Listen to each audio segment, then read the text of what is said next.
पाहुण्यांचे इथे स्वागत करूया.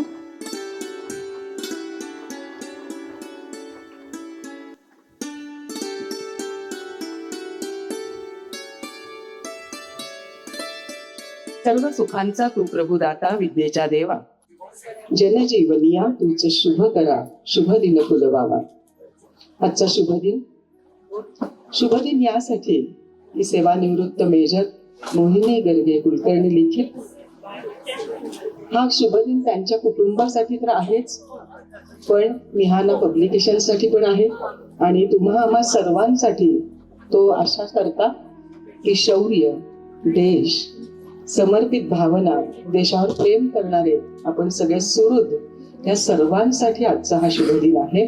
कारण मेजर मोहिनीताईंनी लिहिलेला अपराजिता चरित्रगाथा भारतीय वीरांगनांची हा ग्रंथ आज प्रकाशित होतो आहे. मी प्रकाशिका अमृता कुलकर्णी आणि लेखिका मेजर मोहिनी गर्गे यांना विनंती करते की आजच्या पाहुण्यांना व्यासपीठावरती घेऊन यावं आणि दीप प्रज्वलन करावं. प्रमुख पाहुण्या कामिनी खासदार डॉक्टर मेधाताई कुलकर्णी, विशेष अतिथी मेजर जनरल शशिकांतजी पित्रे आणि अध्यक्ष श्री आनंदजी हळदीकर आणि लेखिका या सर्वांच्या हस्ते आपण दीप प्रज्वलन करूया.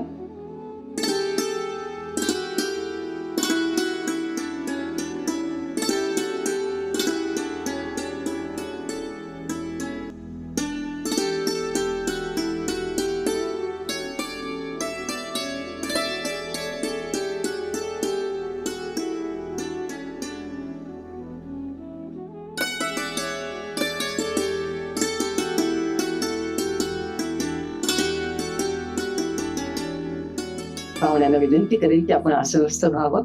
आजच्या या ग्रंथ प्रकाशन सोहळ्यानिमित्ताने मला मेजर मोहिनी यांच्याबद्दल सुरुवातीलाच एक नमूद करावंसं असं वाटतं की हा जो अभ्यास ग्रंथ आहे, मी त्याला अभ्यास ग्रंथ म्हणेन, अतिशय मनापासून अभ्यास करून लिहिलेला आणि त्याच्यामागे तळमळ आहे. त्या लिहिण्यामागे ती प्रत्येक गोष्टीमधून ती जाणवते.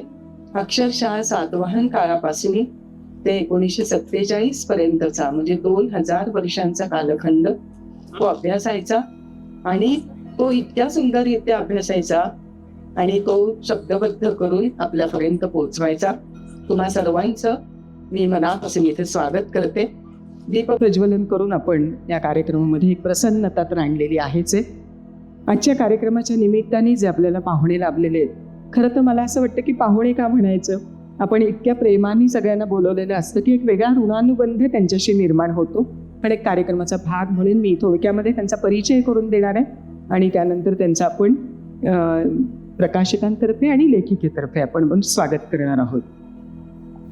आजच्या कार्यक्रमाच्या पाहुण्या माननीय खासदार डॉक्टर मेधाताई कुलकर्णी. खरं तर काही व्यक्तिमत्व अशी असतात की जी समाजावरती एक वेगळा आनंदाचा, उत्साहाचा, एक प्रसन्नतेचा, ऊर्जेचा असा प्रभाव टाकतात आणि त्यामध्ये अधोरेखित करावं असं नाव म्हणजे डॉक्टर मेधा कुलकर्णी. खरं तर एक हाडाची शिक्षिका कशी असेल त्या बाजूनी पाहिलं तर शैक्षणिक बाजूनी त्यांची ती तळमळ आणि काम करण्याची वृत्ती, एक अक्षरशः शिक्षक के सामर्थ्यपर कवी संदेह मत करणार असं म्हटलं जातं, ते त्यांच्या बाबतीत अतिशय खरं आहे. अनेक कामं एका वेळेला हातावेगळी करत असताना मला असं आठवतं की सेवा सदनच्या TED कॉलेजमधले ते प्राचार्यपद असो, तिथली प्रदीर्घ अशी ती सेवा असो किंवा भाजपच्या कामामधलं हे सगळं प्रदीर्घ असं अनुभवाचं काम असो, भाजपच्या राष्ट्रीय महिला मोर्चाच्या व्हाईस प्रेसिडेंट असो, सजग नगरसेविका असो, प्रत्येक भूमिकेमध्ये, आमदारांच्या भूमिकेमध्ये, आता खासदारांच्या भूमिकेमध्ये समाजाला एक आश्वस्त करणारं असं नाव आहे. आणि म्हणून मला असं वाटतं की त्या स्थायी समिती सदस्य असोत, शहर सुधारणा समितीच्या अध्यक्ष असोत, महिला बालकल्याण समितीच्या अध्यक्ष असोत, विविध पदांवरती आपण काम करत असताना त्या पदासाठी लागत असलेल्या सर्व गोष्टींचा अभ्यास करून, पाठपुरावा करून नेमकं आणि नेटकं काम करणाऱ्या मराठी भाषा समितीच्या त्या प्रमुख होत्या, भाजप महिला मोर्चाच्या अध्यक्षा, विविध पुरस्कार त्यांना मिळालेले आहेत. हिंदी भूषण पुरस्कार, आदर्श नगरसेविका पुरस्कार, सामाजिक कार्याबद्दलचा संत मुक्ताबाई पुरस्कार, हिरकणी पुरस्कार, रणरागिणी पुरस्कार, अजून सांगू काही नावं. त्याचं कारण असं आहे की मला भावलेली मेधाताई म्हणजे माझी सखी आहे ती, ज्येष्ठ आता कामानी यांनी सगळ्यांनी, पण खरोखरीच एकाच व्यक्तीमध्ये शैक्षणिक, सामाजिक आणि तितकंच साहित्यिक मूल्य असणं हे फार अभावाने दिसतं, पण मेधाताईंकडे ते आहे.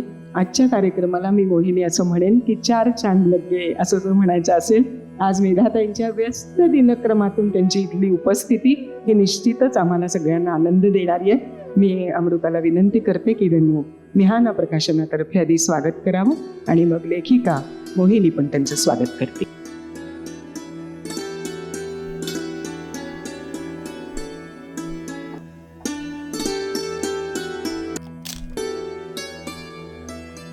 आजच्या कार्यक्रमाचे विशेष अतिथी म्हणून जे आपल्याला लाभलेले आहेत ते निवृत्त मेजर जनरल शशिकांतजी पित्रे. मला असं वाटतं की समाजामध्ये एक आदर वाटावा, आश्वासक असं काहीतरी यांच्याकडून आपल्याला शिकायला मिळतं. अशी व्यक्तिमत्वही आता दुर्मिळ होत चालली आहेत की पायी मस्तक ठेवावं अशी व्यक्तिमत्व आता दुर्मिळ होत आहेत. पण शशिकांतजी पित्रे जेव्हा जेव्हा त्यांचं लेखन वाचण्यात येईल, त्यांचा परिचय वाचण्यात येईल, तेव्हा तेव्हा असं वाटून जातं की समाजामध्ये आदर्शवत अशी जी व्यक्तिमत्व आहेत त्यामध्ये ते आहेत निवृत्त मेजर जनरल शशिकांतजी पित्रे. 36 वर्षांची प्रदीर्घ अशी सैन्य दलामधली सेवा आणि भारताच्या सर्व सीमांवरती काम करण्याची संधी असलेले 1965-1971च्या युद्धामध्ये सहभाग, हे वाचताना सुद्धा आपला ऐकताना ऊर अभिमानाने भरून येतो की अशी व्यक्ती आपल्या सहवासात आहे, आपल्याला पाहायला मिळते, आपल्याला ऐकायला मिळणार आहे. आणि निवृत्तीनंतर जेव्हा संरक्षण विषयावरती सरांनी चौफेर असं लेखन सुरू केलं, तेव्हा मात्र की आपल्यापर्यंत ते सैन्य दल जवळ येऊन पोचलं आणि नेमके त्यामधले कंगोरे आपल्यापर्यंत येऊन पोचले आणि त्यांची वर्तमानपत्रामधली गाजलेली सदरं सकाळमधली असते संस्मरणीय रणसंग्राम मला आठवतंय, किंवा डोमेल ते कारगिल या ग्रंथाला परिषदेचा पुरस्कारही मिळालेला आहे. होरायझन ही भूतपूर्व सैनिकांसाठीची आंतरराष्ट्रीय अशी धर्मादाय संस्था सरांनी स्थापन केली. अभिमान वाटावा असं हे व्यक्तिमत्व. सर, तुमच्या कार्याला, तुमच्या लेखनाला सगळ्याला सलाम करत आम्ही तुमचा सन्मान करत आहोत. अमृता आणि लेखिका.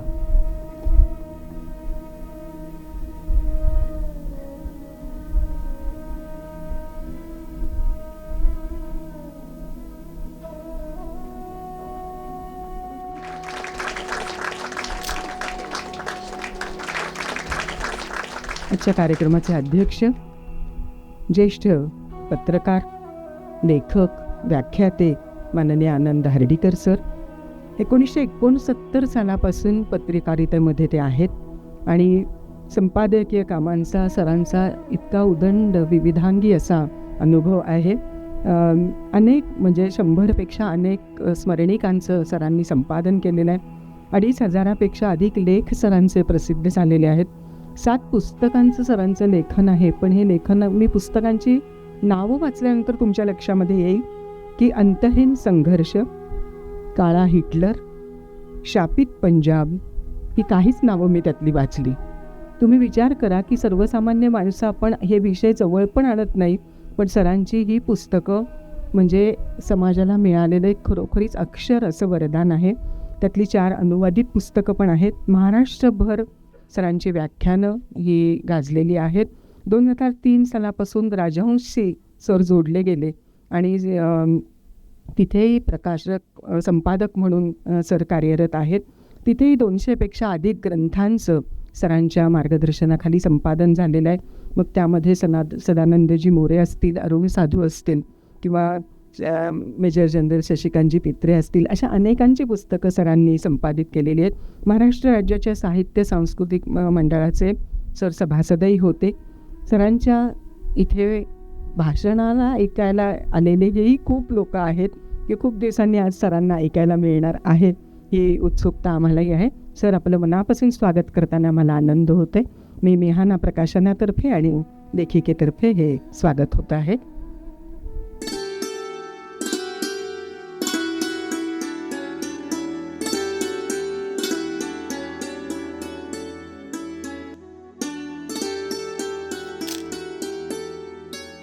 सैन्य दलातली स्त्री ही विविधांगी अशा स्त्रियांचा अभ्यास करते आणि एक मोठा ग्रंथ अभ्यास ग्रंथ प्रकाशित व्हावा हीची इच्छा धरते, आस धरते.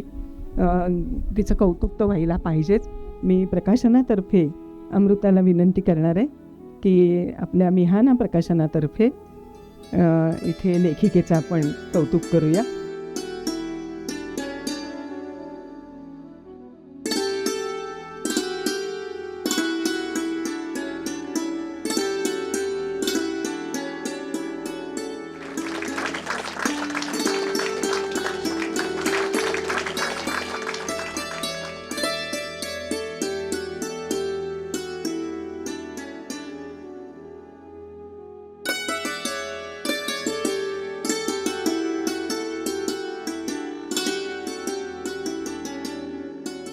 एक तर ठाण्याहून यायचं, पुण्यात कार्यक्रम करायचा आणि त्यात काही न विसरता तो करायचा. खरोखरीच एक सैन्य दलातली शिस्त आहे ना, ती सगळी या कार्यक्रमामध्ये त्याच्या आखणीमध्ये होती. हे असंच झालं पाहिजे, ह्याच्यानंतर हे झालं पाहिजे. त्यामुळे आता ती प्रकाशक म्हणून अमृताचा इथे सत्कार करते आहे.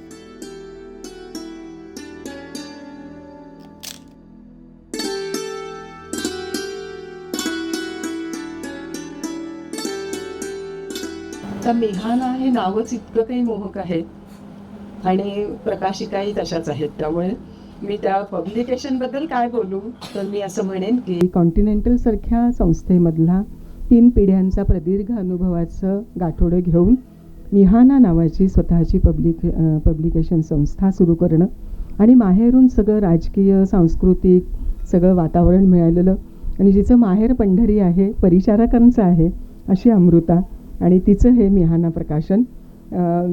खरं तर अमृता आणि ऋतुपर्ण यांचा या क्षेत्रातला खूप मोठा अनुभव तर आहेच आहे आणि मला असं वाटतं की तिचं जे मिहानाचं तू जे बोधवाक्य घेतलं आहेस की युनिटी अँड हार्मनी किंवा एकजूट आणि सुसंवाद हेच मिहानाचं ब्रीदवाक्य आहे आणि त्या हेतूने तिने गणित विषयातली पदवी घ्यायची, मग संशोधन क्षेत्रात जाण्याऐवजी या प्रकाशन संस्थेमध्ये तिने येऊन स्वतःची अशी एक कारकीर्द निर्माण केलेली आहे. रोटरीच्या मार्फतसुद्धा तिने अनेक सामाजिक असं कार्य केलेलं आहे.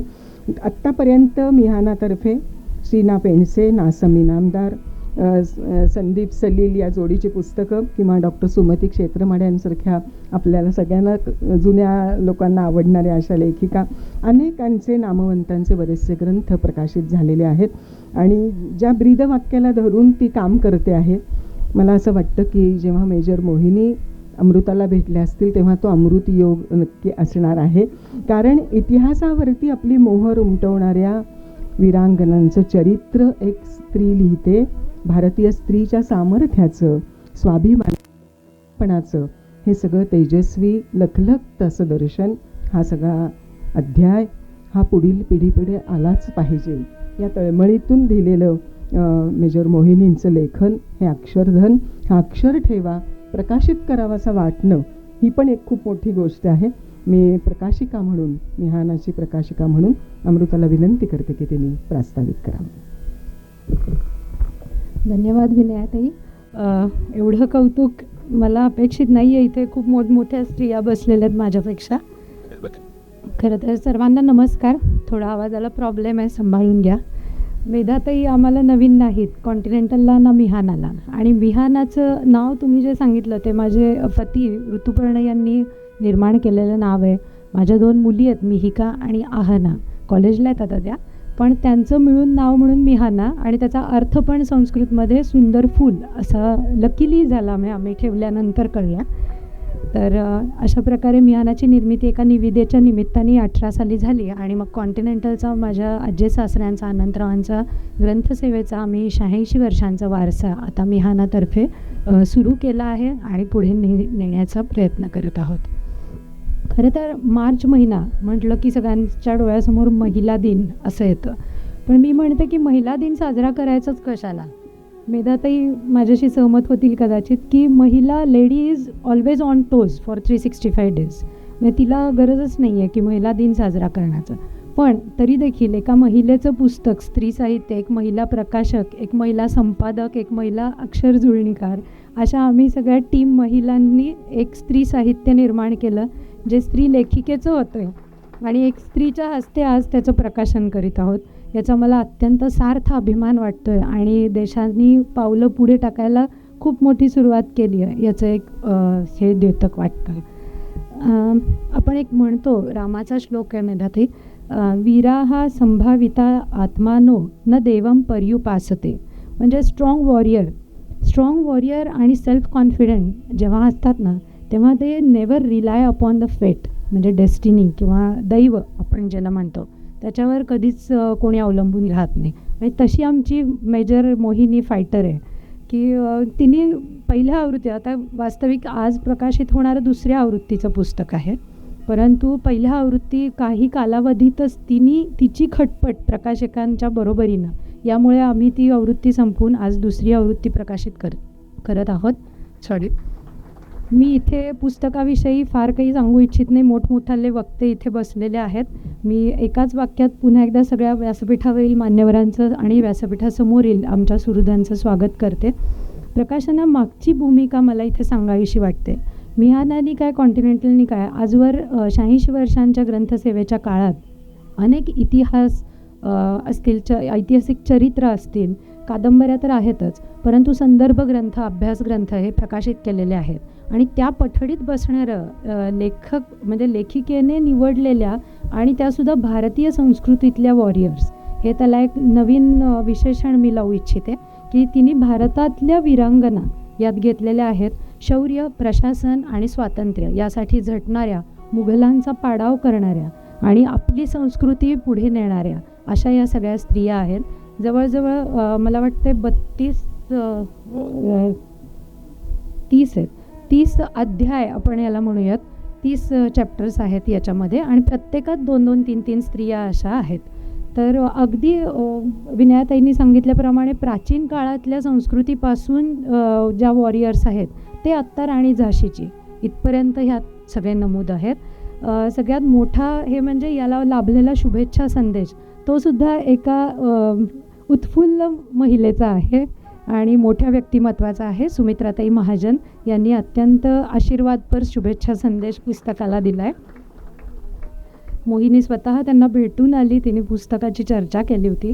आणि अजून एक म्हणजे ह्यात अनेक ऐतिहासिक रेफरन्सेस आलेले आहेत, जे मला, तिला, संपादकांना सुद्धा काही रेफरन्सेस नवीन होते.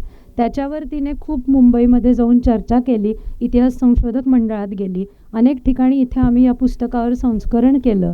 आणि कधी मी मैत्रिणी म्हणून तिला हक्काने म्हणायचे, बास मोहिनी, आता आपण प्रोडक्शनला फुलस्टॉप देऊयात, आता आपण पुस्तक काढू. पण ती म्हणायची, नाही, आपण याच्यातला हा संदर्भ आहे अमृता, ते गाव इथे नाही आहे, अहमदनगरच्या पुढचं आहे ते गाव, इथलं नाही आहे, मग त्याला आपण हे म्हणूयात. म्हटलं अगं त्यावेळी तो प्रदेश तिथे असेल. म्हणजे इतपत आमचे, तुम्ही म्हणू शकाल, मतभेद असे सुद्धा झालेले आहेत. एक मैत्रीण या नात्याने शेवटी मी तिला हक्काने मात्र सांगितलं की आपण इथे थांबूयात, कारण इतिहास हा विषय असा आहे की मी स्वतः इंडॉलॉजी शिकलेली आहे, त्यामुळे इतिहास हा विषय आणि भारताची सांस्कृतिक इतिहास हा इतका वास्ट सब्जेक्ट आहे की त्याच्यामध्ये तुम्ही कराल तेवढं थोडं आहे, म्हणजे स्काय इज द लिमिट. सुंदर रीतीने शब्दसूची आणि ऐतिहासिक संदर्भ सूची तिने दिलेली आहे. त्यामुळे हा 30 अध्यायांचा अध्याय ग्रंथ, अभ्यास ग्रंथ असं आपण याला म्हणूयात. आणि आज मान्यवरांच्या हस्ते इथे प्रकाशित होत आहे, याचा आम्हाला जास्त अभिमान आहे. आणि खूप विशेष आनंद असा आहे मोहिनी, की मोहून टाकणारा अमृतयोग असं तुम्ही या पुस्तकाला नाव देऊ शकाल, कारण मोहिनीमुळे हे आमचं शक्य झालेलं पुस्तक आहे. पुन्हा एकदा मी सगळ्या इथे, आज आमचे निर्मिती सहाय्यकसुद्धा उपस्थित आहेत, पुरोहित सर उपस्थित आहेत, कीर्ती आहे, आमचे इतर लेखकही उपस्थित आहेत. तर पुन्हा एकदा त्या सर्वांचं आणि तुमचं सगळ्यांचं मी मनापासून धन्यवाद देते. आणि तुमच्या सगळ्यांना हा ग्रंथ विशेष जरूर विकत घ्या, वाचा असं हक्कानी सांगते. धन्यवाद.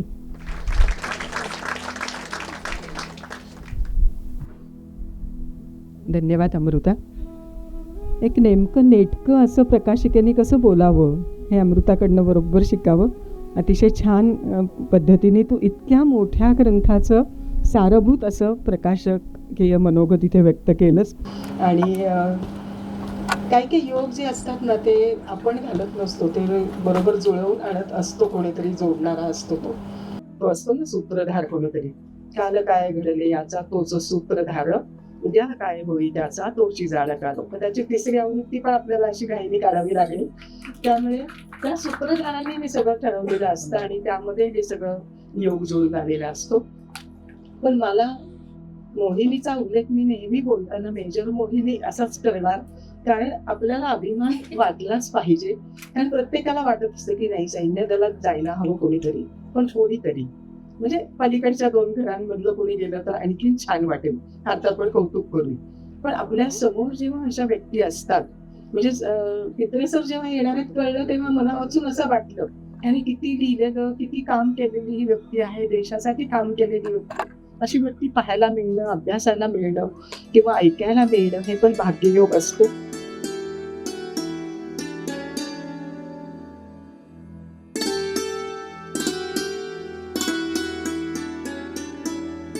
हुतात्म्यांच्या रक्तात काय तेज असेल ते असो, पण त्यांच्या नामस्मरणाने देखील आपल्या मनातल्या उदार वृत्तींना बहर येऊ लागतो, असं स्वातंत्र्यवीर सावरकर म्हणतात.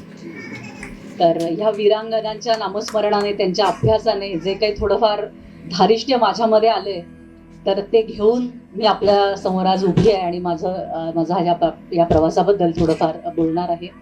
आजच्या व्यासपीठावरच्या आपल्या सगळ्यांच्या आवडत्या माननीय खासदार मेधाताई कुलकर्णी, आणि खरोखर म्हणजे मी असं म्हणेन की व्यासपीठावरती बसलेली एक अपराजिताच, जिच्या हातून ह्या ग्रंथाचा प्रकाशन होणार आहे. त्यानंतर आजचे विशेष अतिथी मेजर जनरल शशिकांत पित्रे. मी तुम्हा सगळ्यांपेक्षा खूप भाग्यवान आहे, कारण सरांच्या युनिटमध्ये माझं कमिशन झालेलं आहे आणि तिथेही ते माझे कुटुंब प्रमुख आहेत आणि आज ते इथे उपस्थित आहेत. खरं तर जेव्हा सैन्यातनं बाहेर पडले, खूपच चांगले संस्कार माझ्या वरिष्ठांनी तिथे माझ्यावरती केले. त्याच्यामुळे आर्मीच्या बाहेर गेल्यावरती सुद्धा चांगलं काम करत राहायचं असं वचन त्यांनी माझ्याकडनं घेतलं आणि ते कुठेतरी डोक्यात ठेवून मी बाहेर पडले. आणि बाहेर पडताना कुठेतरी मुलींची अंगाईगीतं लिहिताना म्हणा किंवा त्यांना झोके देत असताना पुन्हा एकदा वाचन सुरू केलं आणि हातात पडले ते पित्रे सरांची सगळी पुस्तकं, डोमेल ते कारगिल असो आणि त्यांचं नंतर आलेलं म्हणजे थोरल्या बाजीरावांची युद्धनीती असो, शिवाजी महाराजांचं पुस्तक असो. आणि तेव्हा मी भारावून गेले की शापादपी शरादपी असं आपण म्हणतो, पण त्याचं ज्वलंत उदाहरण आपल्या समोर आहे. म्हणजे रिटायर झाल्यानंतर सुद्धा लीड बाय एक्झाम्पल हे जे ऑफिसर करतो, तर ते त्यांनी इथेही सोडलेलं नाही आणि त्यांच्या लेखनातनं कुठेतरी माझ्यामध्ये इतिहासाची बीज रुजली गेली आणि असं वाटलं की आपणही हे कदाचित करू शकू, असा एक विश्वास वाटायला लागला. आणि असे माझं प्रेरणास्थान म्हणजे मेजर जनरल पित्रे. त्यानंतर लिखाण सुरू झालं आणि हळूहळू हा सगळा इतिहास विनयाताई म्हणाल्या तर तसा साठत गेला. कुठेतरी हरिद्वारच्या गंगेचं दर्शन घेताना हा संकल्प मी केला होता. तो संकल्प नर्मदा मैयाने गुजरातमध्ये पूर्ण करून घेतला आणि तो संकल्प पूर्ती झालीच, पण त्याच्या आधीची गंमत सांगायची म्हणजे थोडंफार मी इतर विषयांवरती लिखाण सुरू केलं होतं आणि फेसबुक वगैरे आपल्या सगळ्यांना माहिती आहे माध्यमं, तर तिथे लिखाण करत करत स्वतःला लेखिका म्हणून समजायच्या आत हर्डीकर सर हे गुरुवर्य म्हणून मला आयुष्यामध्ये लाभले आणि तिथेच मी थांबले की नाही ह्याला लेखिका म्हणत नाहीत, कदाचित अजून खोल प्रवास अपेक्षित आहे. आणि त्यांचे शेरे मी अगदी जपून ठेवलेले आहेत माझ्या लिखाणावरचे. म्हणजे मला असं वाटलं की मातृभाषा आणि 10वीपर्यंत मराठी एवढं कदाचित लेखन करण्यासाठी पुरेसं आहे, पण तसं नव्हतं. चिंतन आणि त्याविषयीचा विचार मुळात, कारण कुठल्याही लेखनातून कलेतून जो व्यक्त होतो तो विचार, तो कितपत पक्का आहे हे आधी आपल्याला बघायला लागतं आणि ते मला गुरुवर्यांनी शिकवलं. आणि त्यांचे शेरे अगदी माझ्याकडे जपून ठेवलेले आहेत की आपण इथे सबमिट करण्याच्या आधी कृपया स्वतःच एकदा वाचत जावं किंवा तुम्ही लिहिलेले हे सगळे लेखन इतरांनी का म्हणून वाचावे. तर असे अतिशय सरांनी मला हे केलं आणि खूप छान संस्कार माझ्यावरती झाले. खरं तर कुणालाही जाहीरपणे गुरु म्हणणं हे मोठं धाडस असतं, कारण तेवढी पात्रता आपल्या अंगी हवी असते, पण ते सुद्धा मी आज इथे उभं राहून करते. अशा पद्धतीने अपराजितांचा प्रवास हा सुरू झाला. आव्हानं खूप होती. कोविड काळ होता, त्याच्यामुळे कुठल्याही ग्रंथालयाचा ॲक्सेस तिथे नव्हता मला, म्हणजे महाराष्ट्रात किंवा गुजरातमध्ये कुठेही. पण तो विषय खूप खोलवर रुजला होता, कारण अतिशय उपेक्षित असा तो विषय मला वाटतो की आपण दीड पान एखाद्या वीरांगनेविषयी वाचतो आणि म्हणतो की हिने 25 वर्ष राज्य केलं, हिने 40 वर्ष राज्य केलं, पण म्हणजे काय, तर हे कोणीही आपल्याला विशद करून सांगितलेलं नसतं आतापर्यंत. तर अशा अनेक ठिकाणच्या, अनेक राज्यांमधल्या वीरांगना, त्यांची ठिकठिकाणची स्थळं ही मी बघत होते आणि ते कुठेतरी मनामध्ये साठत गेलं. एक आवर्जून सांगण्याची गोष्ट म्हणजे हा जो ग्रंथ आहे हा केवळ माझा नाहीये, तर हे कुठेतरी आमचं दोघांचं आहे. म्हणजे वैभव आणि मी असा मिळून तो संकल्प आहे. ग्रंथावर केवळ नाव माझं आहे, पण आम्ही दोघांनी तितकाच अभ्यास करून आणि खूप झपाटलेले असे ते 3-4 वर्ष होते की अनेक अस्वस्थ रात्री होत्या आणि तो सांगायचा की सापडतील, उद्या सकाळपर्यंत संदर्भ सापडतील, आता पहाट होतीये, आता झोपूया. म्हणजे असा तो खूप सुंदर प्रवास होता. आणि लिहित गेले मी. त्याला खरं असं कुठे वाटलं नव्हतं की ह्याचा काहीतरी ग्रंथ होईल आणि ह्या लिखाणाला एक चांगली शिस्त आणि पुस्तक असं काही होईल, बांधलं जाईल हे एकत्र. पण जेव्हा मी हे अगदी सहजपणे कॉन्टिनेंटल म्हणजे मिहाना प्रकाशनाला पाठवलं आणि त्यांचा अतिशय सकारात्मक असा प्रतिसाद आला, त्वरित प्रतिसाद आला की आपण हे प्रोजेक्ट करतोय, आणि खरोखर खूप मोठा विश्वास मला वाटला की आता हे खूप चांगल्या हातांमध्ये पडलेलं आहे. आणि तो प्रवास अतिशय छान होता. प्रकाशक आणि लेखक, जसं आता विनयाताई म्हणत होत्या की त्यांनी अतिशय आपलेपणाने ते प्रोजेक्ट स्वतःकडे घेतलं आणि आम्ही दोघांनी मिळून ते सगळं त्याच्यावरती काम केलं. त्याच्या संदर्भांचं काम खूप चांगल्या प्रकारे मी डॉक्टर अंजली जोशी इथे बसल्यात संपादिका, त्यांच्याकडनं शिकले की संदर्भ साधारण पुस्तकाचे कसे असावेत. कारण अनेक राज्यांमध्ये त्या मातृभाषेतलं पुस्तक माझ्या हातात पडायचं किंवा कुठेतरी एखाद्या जुन्या ग्रंथांमध्ये ते उल्लेख असायचे, पण एका ठिकाणी उल्लेख असला म्हणजे ते आपण लगेच ग्रंथात घेऊ शकतो का, तर असं नाही. त्याचे सगळे क्रॉस रेफरन्सेस सुद्धा आपल्याला हवे असतात की एकूण जो आपला मुख्य प्रवाहाचा इतिहास लेखन जे झालेलं आहे त्याच्याशी सुद्धा ते सुसंगत असायला हवंय. तर अशा अनेक क्लिष्ट गोष्टी पण तिने मला अतिशय सोप्या करून सांगितल्या आणि एक मिनी PhD मी डॉक्टर अंजली जोशी इथे बसल्यात संपादिका, त्यांच्याकडनं शिकले की संदर्भ साधारण पुस्तकाचे कसे असावेत. कारण अनेक राज्यांमध्ये त्या मातृभाषेतलं पुस्तक माझ्या हातात पडायचं किंवा कुठेतरी एखाद्या जुन्या ग्रंथांमध्ये ते उल्लेख असायचे, पण एका ठिकाणी उल्लेख असला म्हणजे ते आपण लगेच ग्रंथात घेऊ शकतो का, तर असं नाही. त्याचे सगळे क्रॉस रेफरन्सेस सुद्धा आपल्याला हवे असतात की एकूण जो आपला मुख्य प्रवाहाचा इतिहास लेखन जे झालेलं आहे त्याच्याशी सुद्धा ते सुसंगत असायला हवंय.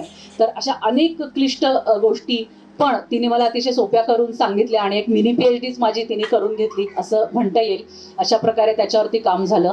तर मी प्रकाशनाचे खरोखर मी म्हणजे ऋणी आहे. आता तो माझा परिवार झालेला आहे. अमृता असेल, ऋतुपर्णा सर असतील, अंजली, कीर्तिताई, ह्या सगळ्याच, तर त्यांचे मी मनपूर्वक आभार मानते.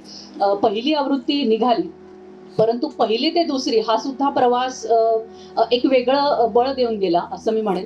कारण मी मुळातच मनोगतातही हे व्यक्त केलं होतं आणि इथेही मी हे जाहीर करते की मी इतिहास तज्ज्ञ नाही किंवा मी लेखिकाही नाही, तर मी इतिहास प्रेमी, या इतिहासाच्या प्रेमातून हे सगळं लेखन केलेलं आहे. स्त्रीशक्तीचा कुठेतरी मनात पासून आवड होती आणि तो ह्या सगळ्यांसमोर आपण मांडावा त्यांचा, असा हा प्रयत्न आहे.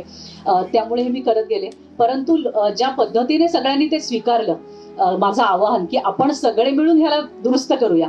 म्हणजे माझ्या काही चुका असतील, काही उच्चारण म्हणजे काही त्यात चुकीचं लिहिलं असेल, कारण अनेक संदर्भ हे इंग्लिश पुस्तकांमधले होते, पोर्तुगीजांच्या साहित्यातले होते, इंग्रजांच्या साहित्यातले होते, त्यानंतर मुख्य म्हणजे त्या मातृभाषांमध्ये होते, तमिळ असतील, कन्नड असेल, तर ते उच्चार लिहायचे कसे, इथून माझ्या पुढे सगळे प्रश्न होते. म्हणून मी मनोगतातच हे व्यक्त केलं होतं की हेच काम केवळ नाव माझं आहे, पण हे आपल्या सगळ्या समाजाचं हे काम आहे, आपल्या सगळ्यांचं आहे.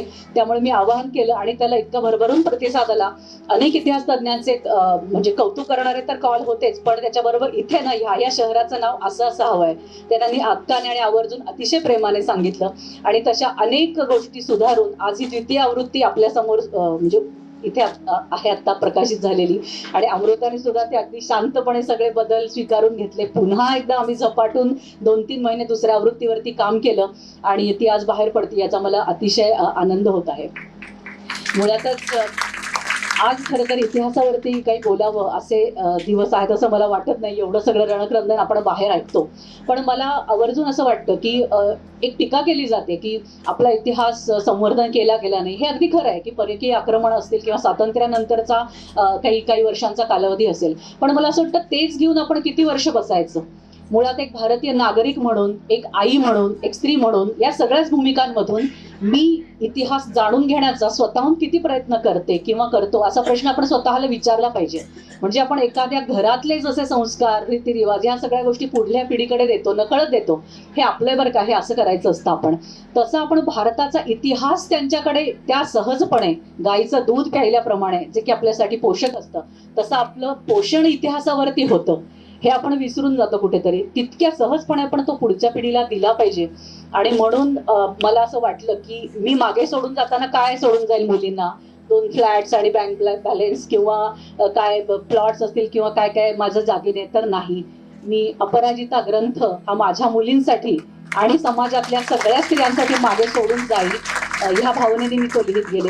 तर मला असं वाटतं हा इतिहास आहे, हा आपला आहे. आणि आज जे जे काही आपल्याला बाहेर दिसून येतं की जो विघटनवाद असेल, फुटीरतावाद असेल, प्रांतवाद, वंशवाद, जातीवाद, या सगळ्या वादांना जर एक उत्तर द्यायचं असेल तर ते म्हणजे इतिहासातून जो आपण सांगले जातो इतिहासातनं, तर तो एक राष्ट्रवाद आपण ही मोठी रेषा आहे सगळ्यांसमोर जोडणारी. तर त्या राष्ट्रवादाने आपण या सगळ्या वादांना मागे सारू शकतो. आणि याचं सगळ्यात महत्त्वाचं आणि सामर्थ्यशाली माध्यम म्हणजे इतिहास आहे, हे विसरता कामा नये. म्हणून त्याकडे आपण आता हळूहळू वळलं पाहिजे. त्यानंतर ह्या वीरांगनांचा अभ्यास करत असताना कुठेही तो केवळ कोश व्हावा किंवा त्यांची माहिती आपण जास्तीत जास्त लोकांपर्यंत पोचवावी असं न करता कुठेतरी ती प्रेरणा आपण आपल्यामध्ये भिनवावी, असं एक मला मनापासून वाटत होतं. कारण इतिहास म्हणजे क्लिष्टता, इतिहास म्हणजे काहीतरी कॉम्प्लिकेटेड अशा लिहिलेल्या बखरी असं आपल्या जनरेशनला वाटतं या. पण तसं न करता तो म्हणजे खूप सोपा आहे. तो म्हणजे आपण सहजपणे आपल्या ओंजळीत घेऊ शकतो. या सगळ्या वीरांगना मला माझ्या दिनचर्येत हव्या होत्या. होय, व्यायाम करताना मला राणी लक्ष्मीची आठवण येते. मला भरभरून स्वयंपाक करून वाढताना चित्तूरची चेन्नम्मा आठवते, कारण राजा राणीचा तो छंद होता. तर अशा प्रकारे स्त्री मन त्यांचं जे होतं त्याच्याकडे मी खूप आकर्षिले गेले आणि त्याच्या अनेक गोष्टी आपल्याला ह्या ग्रंथामधून दिसून येतील. म्हणून प्रामुख्याने मला असं सांगावंसं वाटेल की इतिहासातल्या या व्यक्तिमत्वांचं आपण दैवतीकरण नको करूया, की एकदा त्याचं दैवत केलं आणि ते तिथं ठेवलं की बस रोज त्याची पूजा करायची, त्यांचे अनुयायी म्हणून मिरवून घ्यायचं, हे योग्य नाही.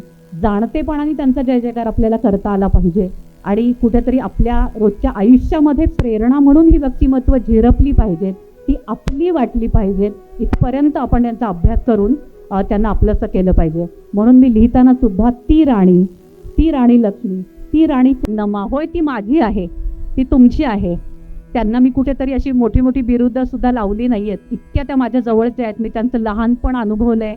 आणि त्या जेव्हा धारातीर्थी पडल्या तर तो चॅप्टर बंद करून मी हताशपणे अशी त्या रात्री बसलेली असायची की एक प्रकरण माझं संपलं आणि आता ती राणी मला उद्या भेटणार नाही आहे सकाळी. तर इतकी मी त्यांच्याशी एकरूप झाले होते. आणि अशा पद्धतीने तो इतिहास आपल्यामध्ये खरोखर तो झिरपायला पाहिजे. सावरकर 1857च्या स्वातंत्र्य समरमध्ये खूप छान पद्धतीने म्हणतात की राणी लक्ष्मी म्हणजे रणलक्ष्मी जी होती झाशीची, ही तुझ्या गर्भात जन्माला आली, तुझ्या अंगणात खेळली, म्हणून हे भारत माते तू खूप भाग्यवान आहेस. आणि हे भाग्य इंग्लंडला लाभलं नाहीये. इटलीमध्ये एवढी राज्यक्रांती झाली, इटलीलाही भाग्य लाभलं नाही, ते तुला लाभलंय. आणि त्यांचा आदर राखून मी त्याही पुढे जाऊन म्हणेन की कुठेतरी मणिपूरमध्ये धारातीर्थी पडणारी राणी असेल किंवा धडावेगळी मान करणारी कुरुंगनयनी असेल, साम दाम दंड भेद वापरून काश्मीर अबाधित ठेवणाऱ्या वीरांगना असतील, सिंधच्या वीरांगना असतील, आपल्या तमिळनाडूमधली वेलुनचिरा असेल, मध्य प्रदेशमधल्या राजमाता अहिल्यादेवी असतील किंवा गुजरातमधली मैणला देवी असेल, जिच्यावरनं म्हणलं गेलं की न्याय कुणाला बघायचा असेल तर धोलकाचा तलाव बघून या, तर तुम्हाला न्यायाची व्याख्या कळेल. एवढं मोठं दीर्घ प्रशासन तिने केलं. तर म्हणून मला असं म्हणावंसं वाटेल की जगाच्या म्हणजे अवघ्या विश्वाच्या ह्या सगळ्या पटलावरती एवढ्या मोठ्या वीरांगना कुठे होऊन गेल्या, तर त्या आमच्या देशात होऊन गेल्या. ही गर्वोक्ती, ही दर्पोक्ती करण्याचा जर मान कुणाचा असेल तर तो आपला आहे, भारतीयांचा आहे. आणि तो मान आपण घेऊया आणि जास्तीत जास्त ह्या वीरांगनांविषयी म्हणजे हा जो इतिहास आहे सगळ्यांपर्यंत आपण पोहोचवूया, पुढच्या पिढ्यांना तो देऊया की तुम्ही ह्यांच्या वंशज आहात. तेवढी सकारात्मकता, तेवढा आशावाद आणि तेवढी ऊर्जा घेऊन तुम्हाला आयुष्य जगायचं आहे. आणि पुन्हा एकदा भारताला आपल्याला विश्वाच्या पटलावरती गुरुस्थानी बघायचं आहे. हा मंत्र त्यातनं आपण पुढच्या पिढीपर्यंत पोहोचवूया आणि असंच आपण या ग्रंथावरती भरभरून प्रेम करत राहा. मी आपल्या सगळ्यांची ऋणी आहे. आज वेळात वेळ काढून तुम्ही इथे आलात आणि ह्या सोहळ्याचे खूप छान असे साक्षीदार झालात, त्याबद्दल मी मनःपूर्वक धन्यवाद म्हणते. नमस्कार.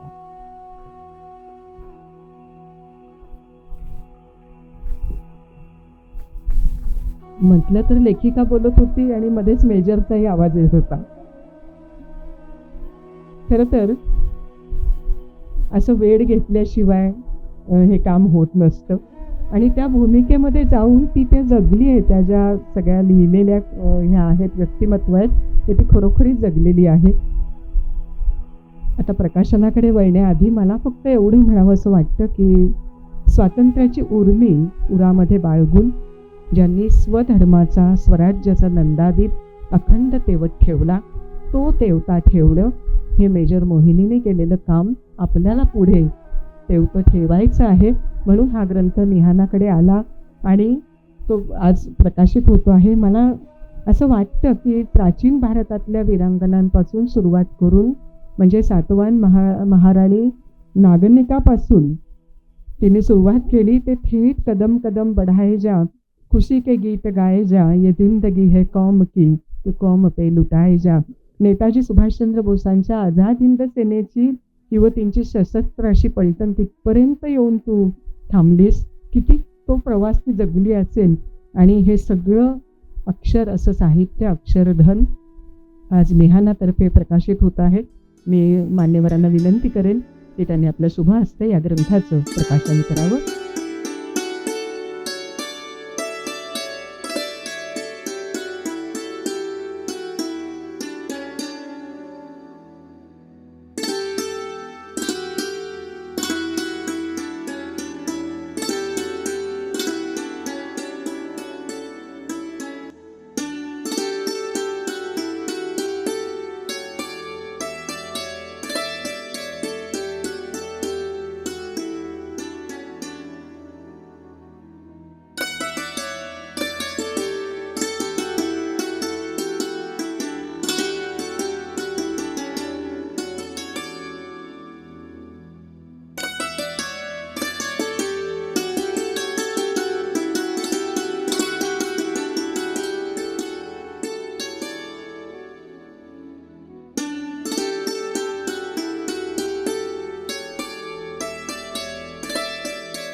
ग्रंथाचा जर आपण आकार पाहिला तर तुमच्या लक्षात येईल की हा अभ्यास सोपा नव्हता. ध्यास घेऊन केलेला अभ्यास होता.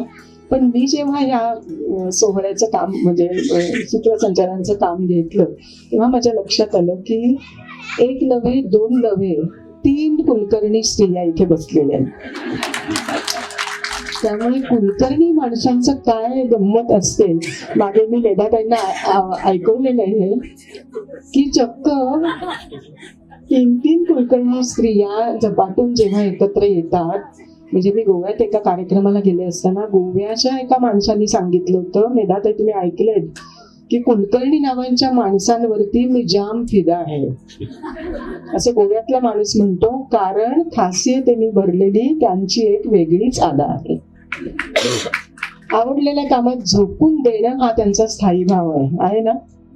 आवडलेल्या कामात झोकून देणं हा त्यांचा स्थायी भाव आहे. काही कारणाने शांत बसावं लागल्यास ती त्यांना जन्मठेपेची सजा आहे. पण कुलकर्णी नावाच्या माणसांवरती मी जाम फिदा आहे. त्यामुळे या दुसऱ्या आवृत्तीनंतर मेजर कुलकर्णी यांनी थांबू नये आणि तिसऱ्या आवृत्तीकडे वाटचाल करावी. आणि मेधाताई इथे आहेत, थेट दिल्लीतही आपण प्रकाशन करू शकतो त्याचं, नाही का मेधाताई? नक्की. त्यामुळे आता तुम्ही आम्ही सगळेच मेधाताईंचं भाषण ऐकायला उत्सुक आहोत. मी मेधाताईंना विनंती करते की त्यांनी या निमित्ताने आमच्याशी संवाद साधा. नमस्कार. अपराजिता गाथा भारतीय वीरांगनांची या पुस्तकाच्या दुसऱ्या आवृत्तीचं प्रकाशन झालं असं सर्वप्रथम मी सगळ्या मान्यवरांच्या वतीने जाहीर करते. या कार्यक्रमासाठी आजचे कार्यक्रमाचे अध्यक्ष माननीय हर्डीकर सर, माननीय पित्रे सर, पुस्तकाच्या लेखिका मोहिनीताई, प्रकाशिका अमृताताई, या कार्यक्रमासाठी उपस्थित असलेले अनेक मान्यवर, अनेकांचे नंतर आपण सत्कार सुद्धा करणार आहोत.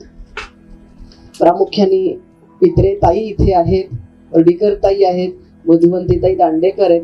पाठीमागे मला एक लेखिका दिसत आहेत, अश्विनीबाई, पुस्तकाच्या लेखिका अश्विनी, ते पण कुलकर्णी. आणि मी तिला मगाशी खूण करत होते की पुढे ये. पण एका इतिहासाच्या पुस्तकाचं प्रकाशन होत असताना आपणही जावं, ही जी ज्ञान ग्रहण करण्याची जी एक इच्छा असते ना प्रबळ, ती अशी खेचून आणते आणि त्याच्यातूनच पुस्तकं घडतात. तर तसं हे एक पुस्तक अतिशय देखणं असं हे पुस्तक आहे. आतून पण देखणं आहेच आहे. ज्या अर्थी आणि पुस्तकाची दुसरी आवृत्ती तयार होते त्या अर्थी पुस्तकाची पहिली आवृत्ती खूप आवडलेली असते आणि म्हणून मागणी होते आणि म्हणून दुसरी आवृत्ती तयार होते. त्याचबरोबर पुस्तकाचं जे मुखपृष्ठ आहे, इथपासून मला कौतुक करायला आवडेल की अतिशय बोलकं, खूप छान. गिरधारी सर, मी पुस्तक उघडल्यावर पहिल्यांदा आधी हे पाहिलं की मुखपृष्ठ कोणाचं आहे. बोलकं मुखपृष्ठ आहे, सिंहासन आहे, शिला आहे, अपराजिता नावामध्येच क्राऊन आहे. त्याच्यात पुस्तक हातात घेतल्यानंतर कशामुळे ते वाचावंसं वाटतं. वाचल्यानंतर हळूहळू कळतं की आत कंटेंट चांगला आहे, पण मुळात हातात घेतल्याबरोबर एक असं आपण साडीचा पोत बघतो की नाही, रंग आवडला, पोत आवडला, तर आपण भारत ही नररत्नांची खाण आहे असं आपण म्हणतो. नर हा शब्द या ठिकाणी जेंडर बायस नाहीये, तर तो आपण म्हणू हल्लीच्या भाषेत युनिसेक्स. नारी रत्नांची सुद्धा खाणे या अर्थाने तो आहे की जसं पुरुषार्थ गाजवायचा तो फक्त काही पुरुषार्थ पुरुष गाजवतात असं नाही, तर बायका पण पुरुषार्थ गाजवतात. तर त्या अर्थाने भारत ही खरोखरच नररत्नांची खाण आहे. आणि मगाशी तुम्ही जो उल्लेख केलात की सावरकरांचा, की सावरकर असं म्हणाले की हे भाग्य फक्त भारताला लाभलं, मातृभूमीला आपल्या लाभलंय की इतकी मोठी मोठी माणसं जन्माला आली, तर त्याच्यामध्ये स्त्रिया पण आहेत.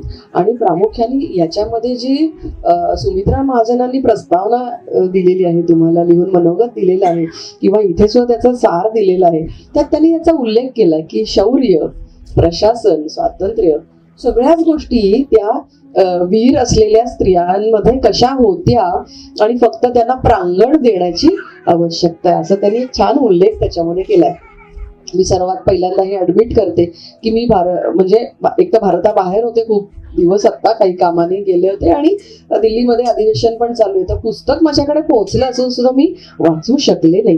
पण हे पुस्तक जेव्हा मी आता चालतेय, तुमच्या परिचयापासून सगळ्या गोष्टी, माझ्या असं लक्षात येते की कितीतरी वीरांगनांची माझी तोंडओळख सुद्धा नव्हती. आपण झाशीच्या राणीबद्दल बोलतो, चेन्नम्माबद्दल बोलतो, अहिल्याबाई होळकरांबद्दल बोलतो, जिजाबाई, राजमाता जिजाबाईंबद्दल बोलतो, या सगळ्यांबद्दल बोलतो आपण. काही पुस्तकांमध्ये त्याचा उल्लेख असतो, पाठ्यपुस्तकांमध्ये त्याचा उल्लेख असतो, पण काही गोष्टींचा पाठ्यपुस्तकामध्ये उल्लेखच नाही.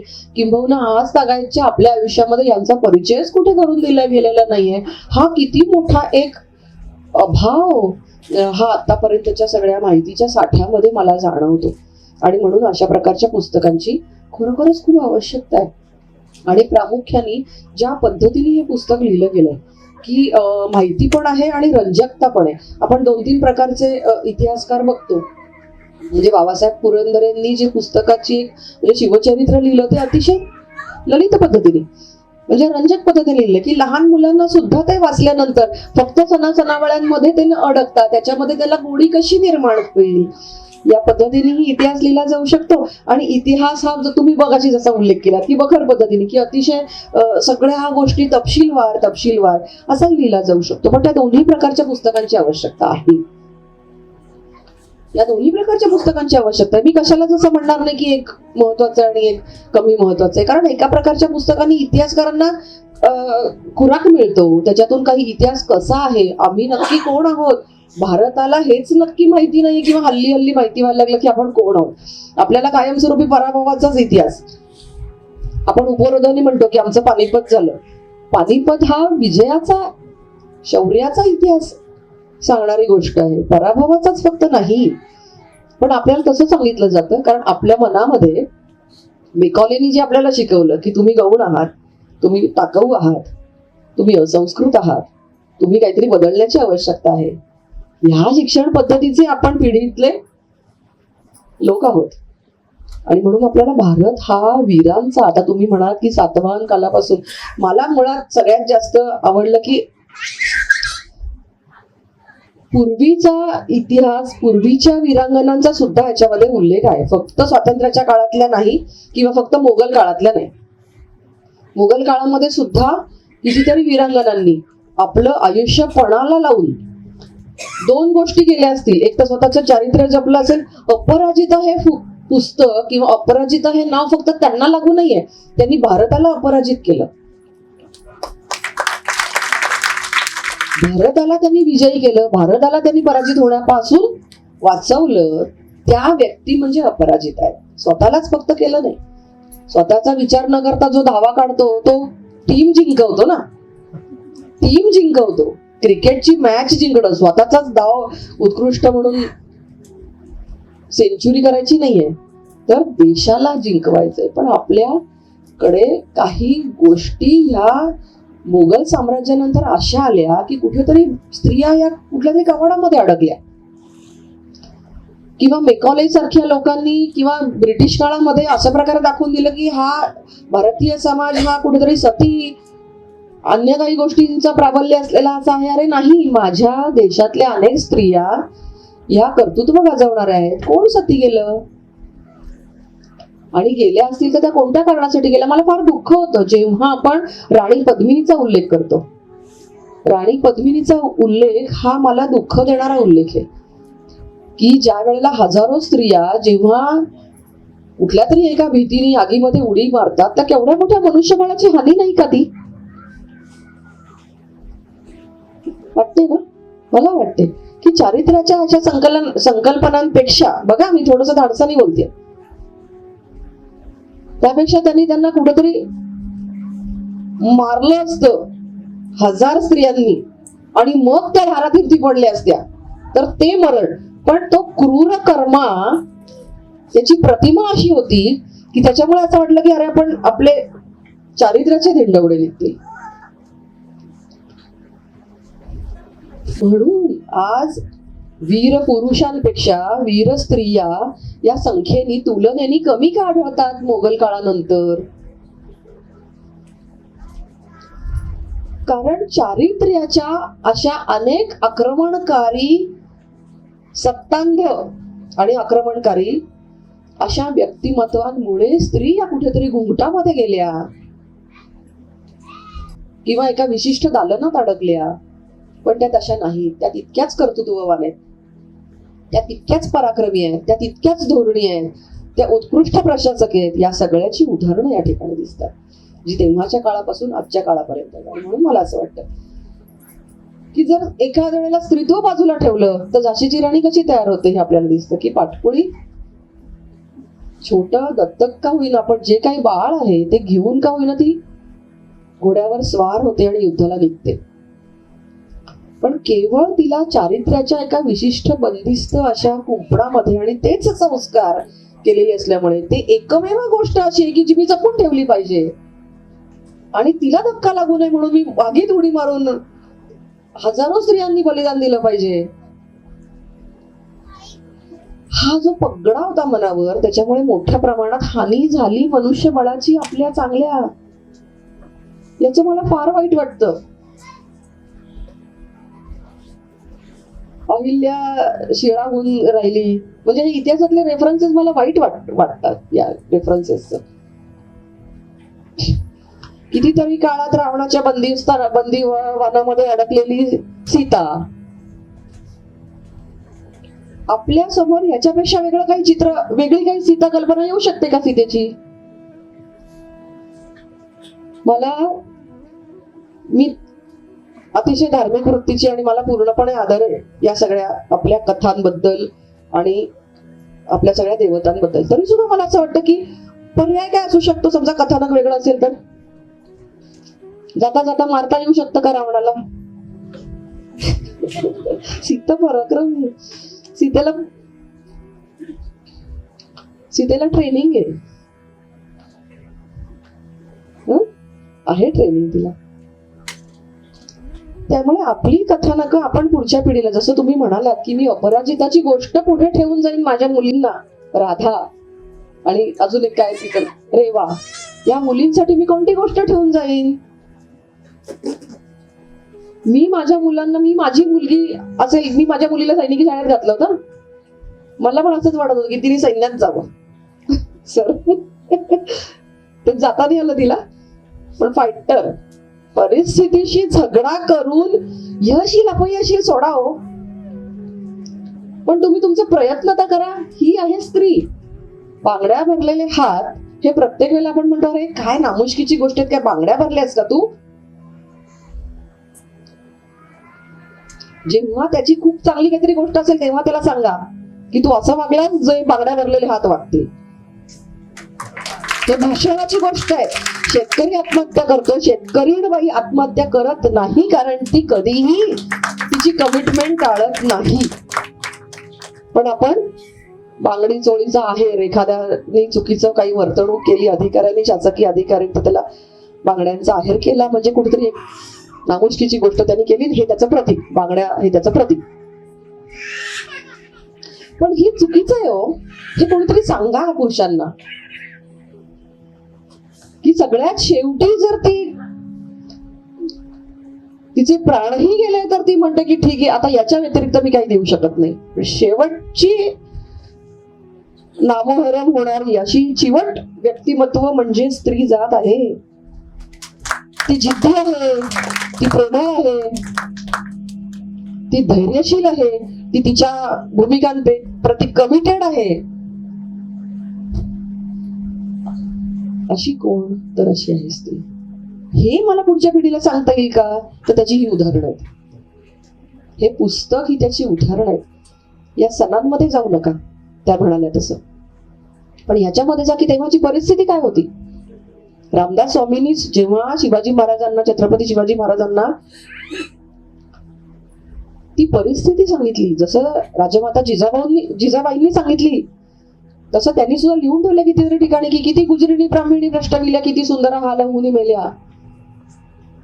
ही परिस्थिती होती तेव्हाची की तू राजा लढ. कशासाठी लढ? तुझ्या प्रजेच्या रक्षणासाठी.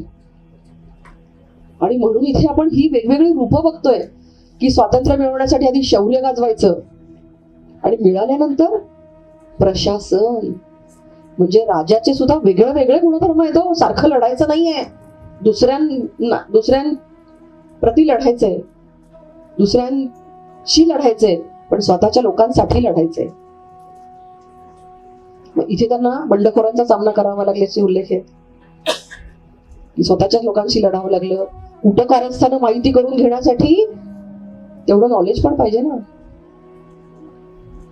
ते नॉलेज असल्याशिवाय कसं कळेल पाठीमागे काय चाललंय. मागे डोळे असावे लागतात राज्यकर्त्यांना, 100 कान असावे लागतात.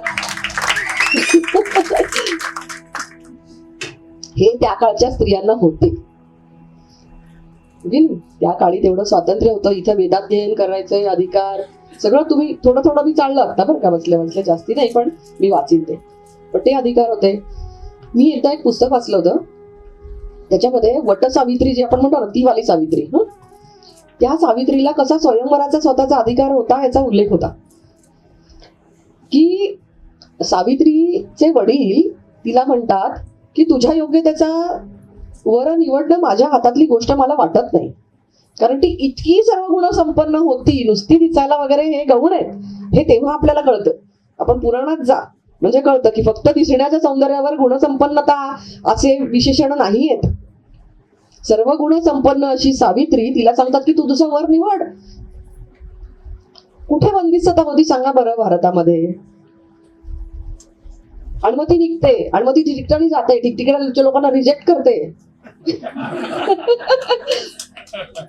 तिच्या पसंतीस किंवा तिच्या पॅरामीटर्स मध्ये बसत नाही ते. आणि मग तिला जो आवडतो तो तत्कालीन किंवा आताच्या सुद्धा भाषेत म्हणायचं तर वेगवेगळ्या लेवल्स आहेत दोघ जण. एकाचं राजेपद जाऊन तो आता वनवासी झाला आहे, अशा नवयुवकाशी तिला लग्न करावंसं वाटतं आणि तो निवडते. ती हा विचार नाही करत की माझ्या वडिलांना आवडेल का, ते परवानगी देतील का, आंतरजातीय आहे का, स्तर वेगवेगळे आहेत का, नाही, हा मला पाहिजे चल. मग वडिलांना सांगते की हा मी निवडलेला आहे. म्हणजे हा तो काळ होता. त्या काळाच्या आपण महिला आहोत. त्यातून आलेले जीन्स आहेत आपल्यात. तुमची आमची नावं भिन्न असतील, रंग वेगवेगळे असतील, भाषा वेगवेगळी असेल. मी ना महिला मोर्चाची व्हाईस प्रेसिडेंट आहे, देशभरात फिरले हे काम घेऊन.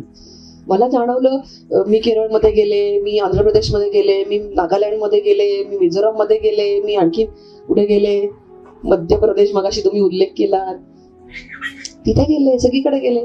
मला असं वाटलं की अरे सगळीकडच्या स्त्रिया माझ्याच तर बहिणी आहेत. भाषा थोड्या वेगळ्या आहेत, रंग थोडे काळे सावळे, काही गोऱ्या, काही चपट्या नाकाच्या, काही धारदार डोळ्या म्हणजे अशा तीक्ष्ण डोळ्यांच्या आहेत, पण मीच तर आहे ती. काहीच फरक नाही तिच्यात आणि माझ्यात. इतकी वेवलेंथ जुळते, सांगते तुम्हाला. ह्या आपण होत, ह्या तेजाच्या शलाका प्रत्येकीच्या मनामध्ये आहेत, प्रत्येकीच्या. फक्त थोडस ताई जसं म्हणाल्या तसं प्रांगण पाहिजे. हो बरं, प्रांगण तुम्ही नका देऊ, आम्ही मिळवतो, तुम्ही अडथळे नका करू. तुम्ही देणारे कोण, आम्ही घेणारे कोण. तुम्ही देणार आणि आम्ही आपलं बसणार, गेला तो जमाना. आम्ही मिळवतो स्वकर्तृत्वावर. म्हणून मुलींच्या पुढच्या विकासामध्ये फक्त अडथळे न होणाऱ्या गोष्टी झाल्या ना की बघा त्या कशा क्षितिज शोधतायत.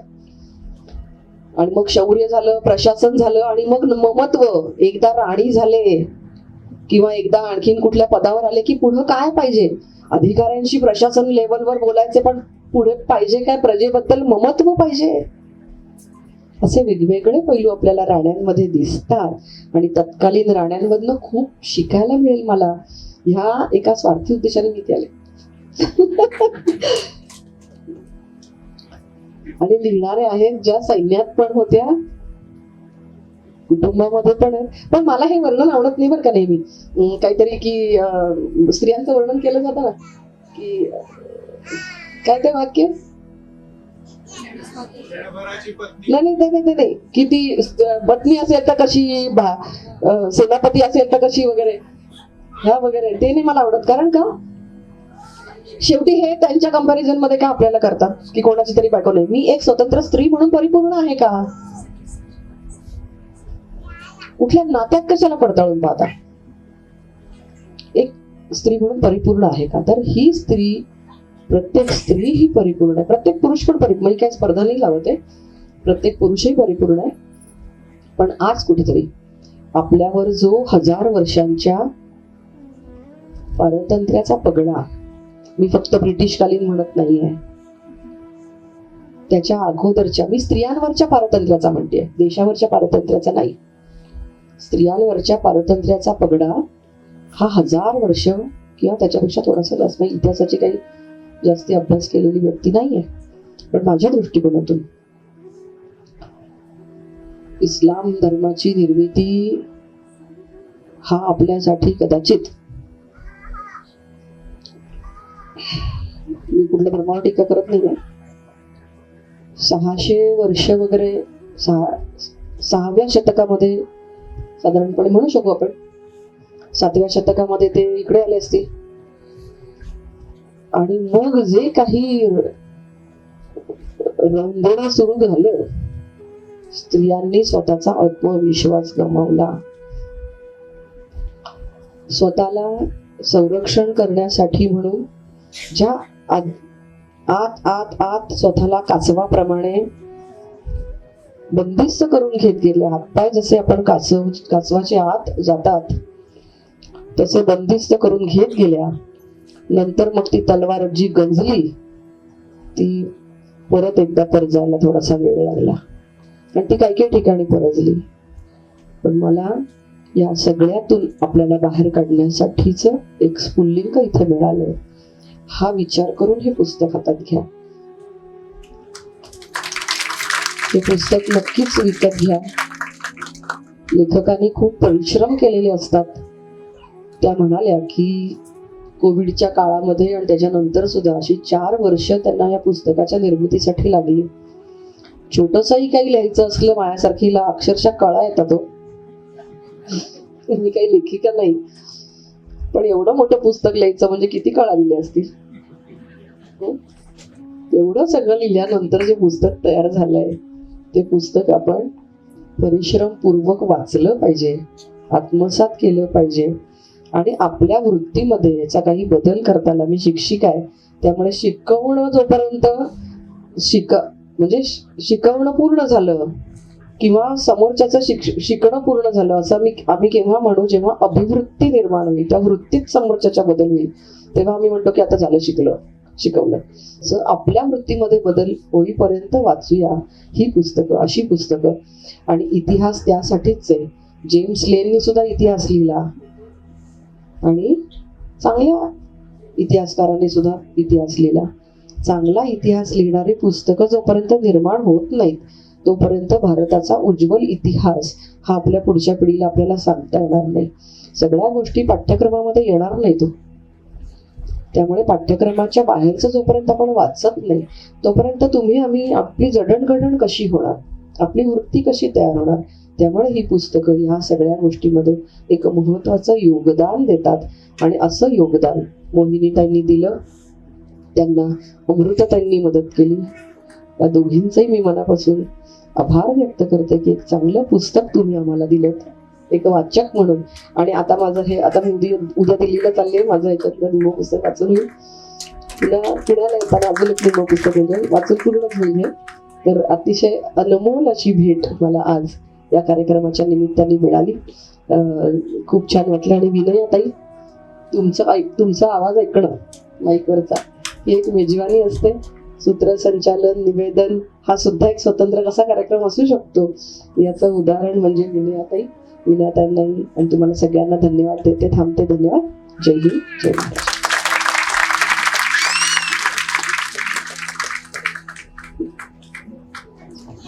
ज्यांच्या नावातच मेधा आहे म्हणजे बुद्धी आहे, असं काय घडू शकतं, काय ऐकू शकतो आपण आणि किती ग्रहण होऊ शकतं हे आता मेधाताई तुमच्याकडून आम्हाला कळलं, जाणवलं.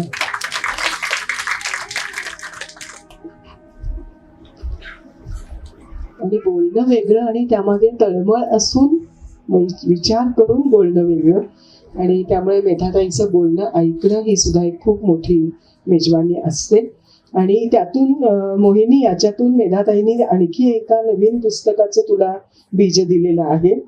ते म्हणजे अहिल्या, तारा, मंदोदरी यांचा इतिहास काही वेगळ्या पद्धतीने मांडता येईल का, असं एक बीज या दुसऱ्या पुस्तकाचं ह्याच्यातून तुला मिळालेलं आहे. अतिशय सुरेख असं हे मेधाताईंचं इथे मनोगत आपण ऐकलं. त्यानंतर आपण उत्सुक आहोत ज्यांची वाणी, लेखणी, ज्यांचं काम सगळंच आपल्याला आदर्शवत वाटत आलेलं आहे. मी माननीय शशिकांतजी पित्रे यांना विनंती करते की त्यांनी या निमित्ताने आमच्याशी संवाद साधा. सन्माननीय संस्थक डॉक्टर मेधाताई कुलकर्णी,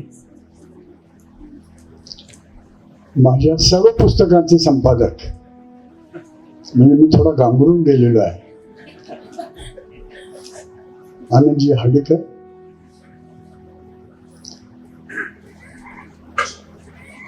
प्रकाशिका अमृता कुलकर्णी, लेखिका मोहिनी गर्गे कुलकर्णी,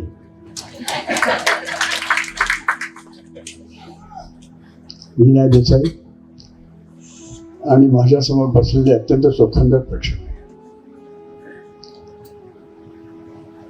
साधारण व्यासपीठावर कोणाची कामं असतात, अध्यक्ष किंवा अध्यक्ष, प्रमुख पाहुणे, पण एक विशेष उपस्थिती हे मी विशेष ऐकलं नव्हतं. तर मी विचारलं, विशेष उपस्थिती म्हणजे काय रे भाऊ?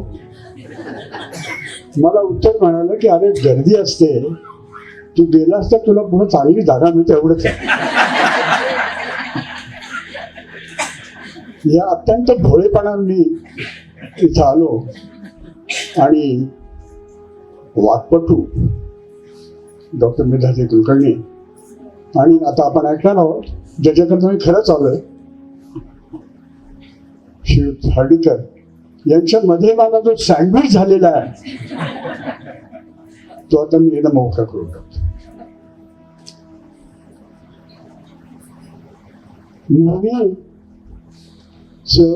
माझं गणवेशाचं नातं आहे.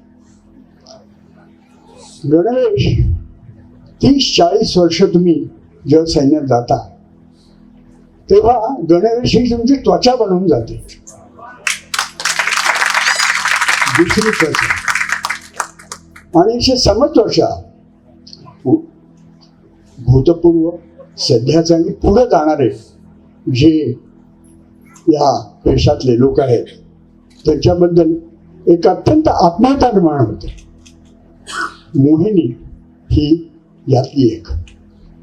पण याच्यापेक्षाही माझा मोहिनीचा आणि एक अत्यंत बळकट गणगोत आहे. तो थोडासा माझा मी गुप्त ठेवला तो तिनं ते रहस्य फोडलेला आहे. परंतु आम्ही दोघं एकाच रेजिमेंटचे आहोत. रेजिमेंट किंवा पलटण ही एक अजब संघभावना आहे. जो शिपाई जो असतो, जो सैनिक असतो, तो देशाकरता स्वार्थत्याग करतो ही थोडीशी जास्त उंचावत कल्पना. तो लढतो तो आपल्या पलटणीच्या केवळ इज्जतीसाठी. त्याचे दादा पडजाता त्याच्यात सेवा केलेली असते तेव्हा त्याला काहीही कलंक येऊ नये म्हणून तो रोज जेव्हा शत्रूसमोर दिसतो तेव्हा तो का निघून जात नाही, कारण ही संघभावना त्याच्यात असते. नाम नमक निशान हे आपण ऐकलं असेल. नाम नमक निशान ही त्रिसूत्री आहे आणि ती त्रिसूत्री सैनिकाचं मनोबल वाढवतेच नाही तो त्याकरता लढतो. ते अशा रेजिमेंटचे ज्या रेजिमेंटमध्ये मी एक मेजर म्हणून 1971च्या युद्धात अत्यंत ज्याला फेसलेस मेजर म्हणा, ज्याचा काही चेहरा नव्हता, अशा 1971 मध्ये मी बांगलादेशमध्ये मी लढलो आणि त्याला मला अत्यंत अभिमान आहे. मी 1998 मध्ये निवृत्त झालो. त्यानंतर जवळ दशकानंतर मोहिनी त्याच रेजिमेंटमध्ये गेली. परंतु तिने माझ्याशी संवाद साधला. तिने माझ्या सगळ्या पुस्तकांबद्दल उल्लेख केला. ती आवर्जून वाचली, त्याचं कौतुक केलं. त्याच्यातलं बरंचसं रेजिमेंटल कौतुक मला ठाऊक होतं. परंतु हा जो संपर्क आहे आणि तिनं जे नवीन हे पुस्तक अपराजिता जेव्हा चालू केलं 4 वर्षापूर्वी, तेव्हा तो तिचा प्रकल्प माझ्या समोर जेव्हा मांडला तेव्हा मी त्याचं कौतुक केलं. हे पहा म्हटलं, हा उत्तम कल्पना आहे. आणि तो अत्यंत कष्टाने त्याने पूर्ण केलं आणि त्याबद्दल मी त्याचं अभिनंदन करू इच्छितो. आणि अमृता कुलकर्णींचं तेवढंच मी अभिनंदन करू शकतो. एवढा मोठा 806 पानाचा ग्रंथ छापणारे प्रकाशक मला प्रथम सापडलेले आहेत.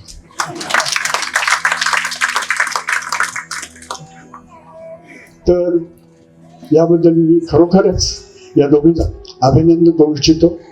या पुस्तकाबद्दल मी बोलेन, परंतु त्याच्या आधी मला एक गोष्ट अशी सांगायची आहे की महिलांचं जो सैन्यात प्रवेश झाला, मी जेव्हा 1962 साली जेव्हा सैन्यात प्रवेश केला तेव्हा महिला केवळ वैद्यकीय दलात होत्या.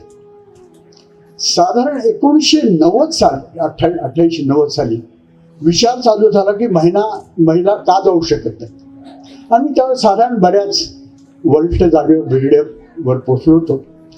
आणि त्याच्यातली चर्चासत्र जी आहेत, ब्रेन स्टॉर्मिंग जे झालं, याचा मी एक सदस्य होतो, ऐकत होतो आणि प्रत्येक वेळ वाटत होतं खरंच होईल काय. मग बरेच व्हाया मीडिया निघाले, शॉर्टकट्स निघाले. मग त्यांना प्रथम AOC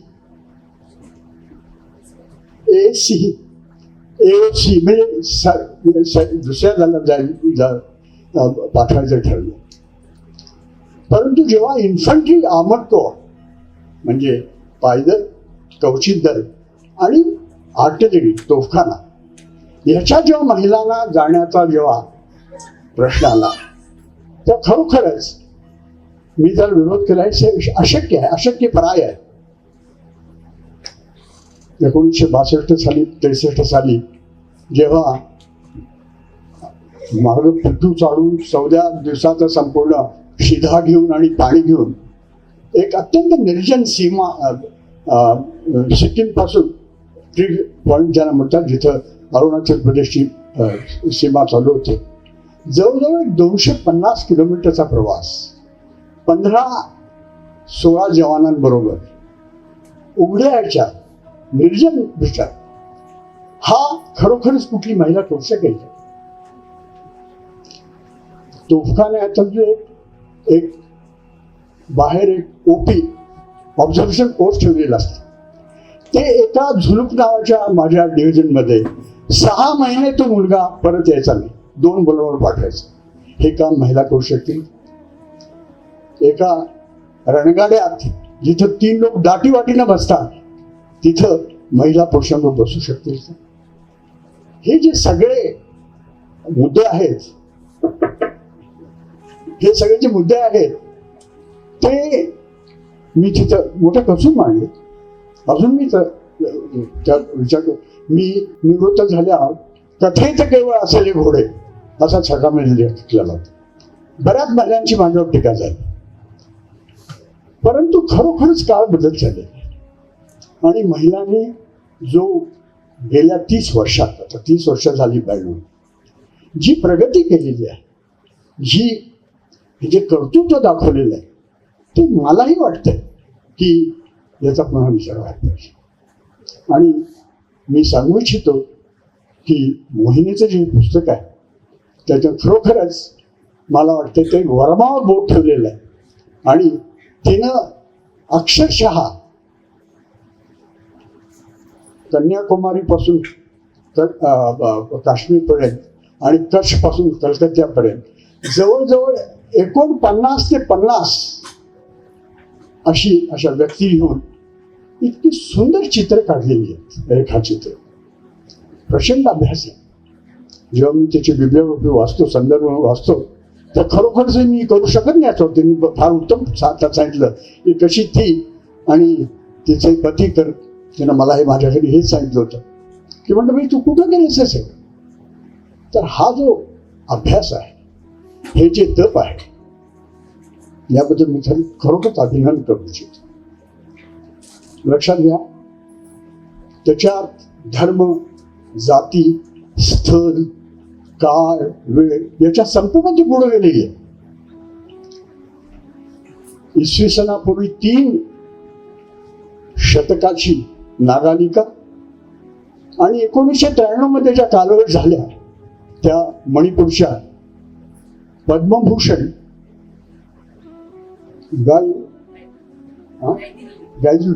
गायदिन्यू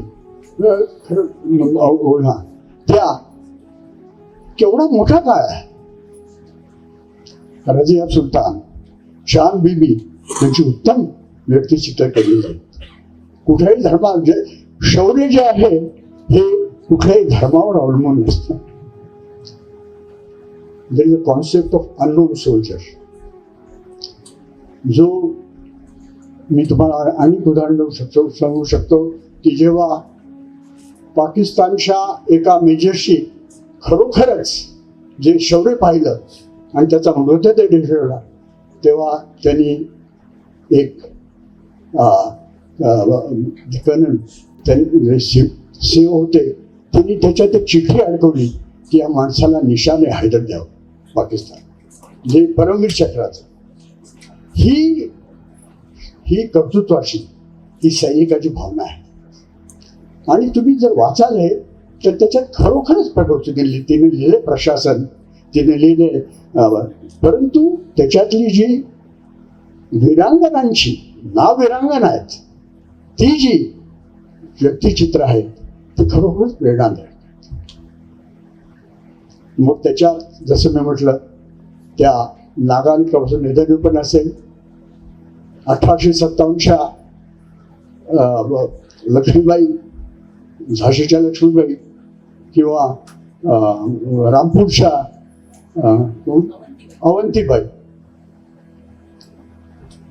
काश्मीरमधली सुगंधा, आपल्या महाराष्ट्रातल्या मध्य प्रदेशातल्या अहिल्या होळकर, महाराष्ट्रातल्या ताराराणी, किंवा खाली गेल्या आपल्या दक्षिणेत तराबागता, ही नावं अक्षरशः का अद्यापर्यंत बाहेर येऊ नयेत, ही हा जो इतिहास आहे तो आपल्यापासून कोणी दडवून ठेवलेला आहे, त्याला कोण जबाबदार आहे, हे प्रश्न आता मेधातून फार उत्तर प्रश्न काढल्यासमोर हे प्रश्न विचारले पाहिजे. एक छोटी गोष्ट, गेले 12 वर्ष आपल्याला ठेवतं की महाराष्ट्र गव्हर्नमेंटचं सर्व्हिसेस प्रिपरेटरी इन्स्टिट्यूट नावाचं एक संस्था आहे, जिथं महाराष्ट्रीय मुलं यशवंतरावांनी थोरातांना विचारलं की महाराष्ट्र इंडियामध्ये का जाऊ शकत नाही, तर ते म्हणजे आपण असं करू 10वी नंतर आपण मुलांना घेऊ, 2 वर्ष त्यांना शिकवू, ते कुठल्याही कॉलेजमध्ये जाऊन देत म्हणजे त्याचं, आणि त्यांना आपण ट्रेन करू आणि इंडियामध्ये पाठवू. ही संस्था संरक्षण मी 3 जनरल, एक एअर मार्शल, एक ॲडमिरल, हे तर मी गेले 12 वर्ष त्याच्याशी संबंधित आहे. आणि जी मुलं येतात ती सगळी अत्यंत मध्य नाही, आता मला हे म्हणायचं पण खरोखरच ज्याला डिप्राइव्ड क्लास म्हणा ते सगळी मुलं त्याच्यात आहेत, येतात, आणि त्यांना पाहून त्यांची मीमांसा, त्यांची अमामिका पाहून खरंच मोठा अभिमान वाटतो. मागच्या वर्षी आता एक नवीन गर्ल्स SPI चालू केले आम्ही, आणि ते आता नाशिकमध्ये चालू केले. आणि त्यावेळी आणि लक्षात घ्या की मुलं जवळजवळ सध्या 12,000 ॲप्लिकेशन येतात, त्याच्यातली आम्ही 350 मुलं बोलवतो आणि त्याच्यातली 60 मुलं सिलेक्ट केली जातात. सो ही एवढी त्याच्यात स्पर्धा आहे. तर मुलींची 30, तर म्हणजे मुली काय करतील, 2 वर्षापूर्वी, मागच्या वर्षी आणि ह्या वर्षी आता पुढच्या या महिन्यात त्या इंटरव्ह्यूज आहेत. मी मुलींना पाहून थक्क झालो. त्यांची बुद्धिमत्ता, त्यांचं जनरल नॉलेज, त्यांचं खरोखरच महत्वाकांक्षा. आणि एक मुलगी जी म्हणली माझी आई वडापावचं दुकान चालवते, पण जेव्हा आम्ही तिला कारण सायन्स आणि जनरल नॉलेज, गणित या 3 मुख्य गोष्टी आहेत, ते विचारले त्या मुलीचं हे भाऊ थक्क झालो. आणि ती साध्या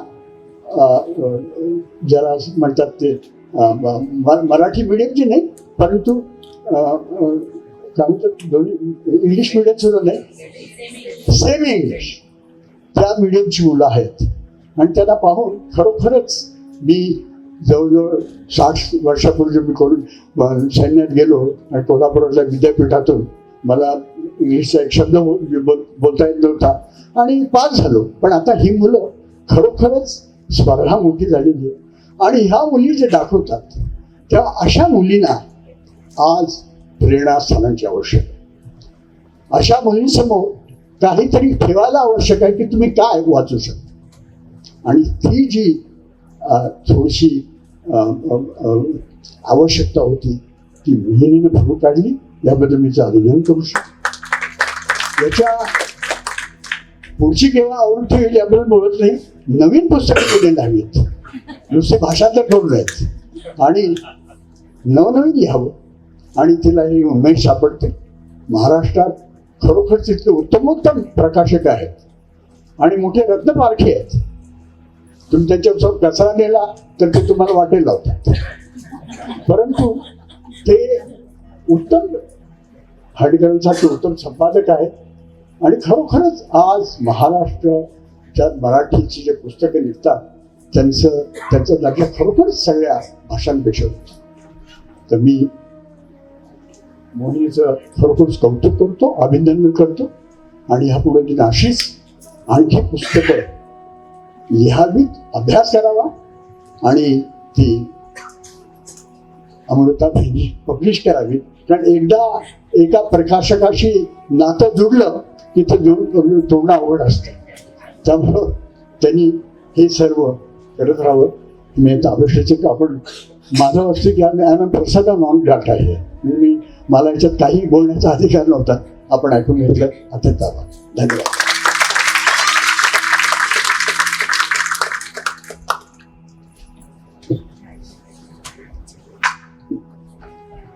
मनापासून धन्यवाद. मोहिनीने लिहित राहावं हा आशीर्वाद खूप महत्वाचा आहे. ऑर्डर आहे ती, कारण ऑर्डर हाच शब्द इथे बरोबर आहे. मला सांगायला अतिशय आनंद होतोय की महाराष्ट्र राज्य ग्रंथालय संचालनालयातर्फे राज्यभरातील ग्रंथालयात हा ग्रंथ ठेवला जावा म्हणून या ग्रंथाची निवड झालेली आहे. आणि अशी अत्यंत ती समिती, शिफारस, क्लिष्ट अशा चाचण्यांमधून पुढे जाऊन या ग्रंथाची निवड झाली आहे. आज हा ग्रंथ 600 रुपयांना उपलब्ध आहे आणि आपल्या संग्रही हा दागिना असाच हा आहे. तर जाताना हा वाण नक्की आपण घेऊन जाल, विकत घेऊन जाल. हा ग्रंथ अधिक देखणा करण्यामागे जे काही विशेष हात असतात त्यांचे आपण इथे सत्कार करणार आहोत. सर्वप्रथम ग्रंथाच्या संपादिका डॉक्टर अंजली जोशी, मी डॉक्टर मेधा ताईंना विनंती करणार आहे की त्यांनी अंजली ताईंचा इथे सन्मान करावा, कारण त्यांनी तेवढाच आनंद घेतलाय हा ग्रंथ संपादित करताना. अतिशय मनापासून केलेलं काम हे.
हर्डीकर सरांचं अध्यक्ष मनोगत ऐकणं हा एक वेगळा मेजवानीचा भाग असतो.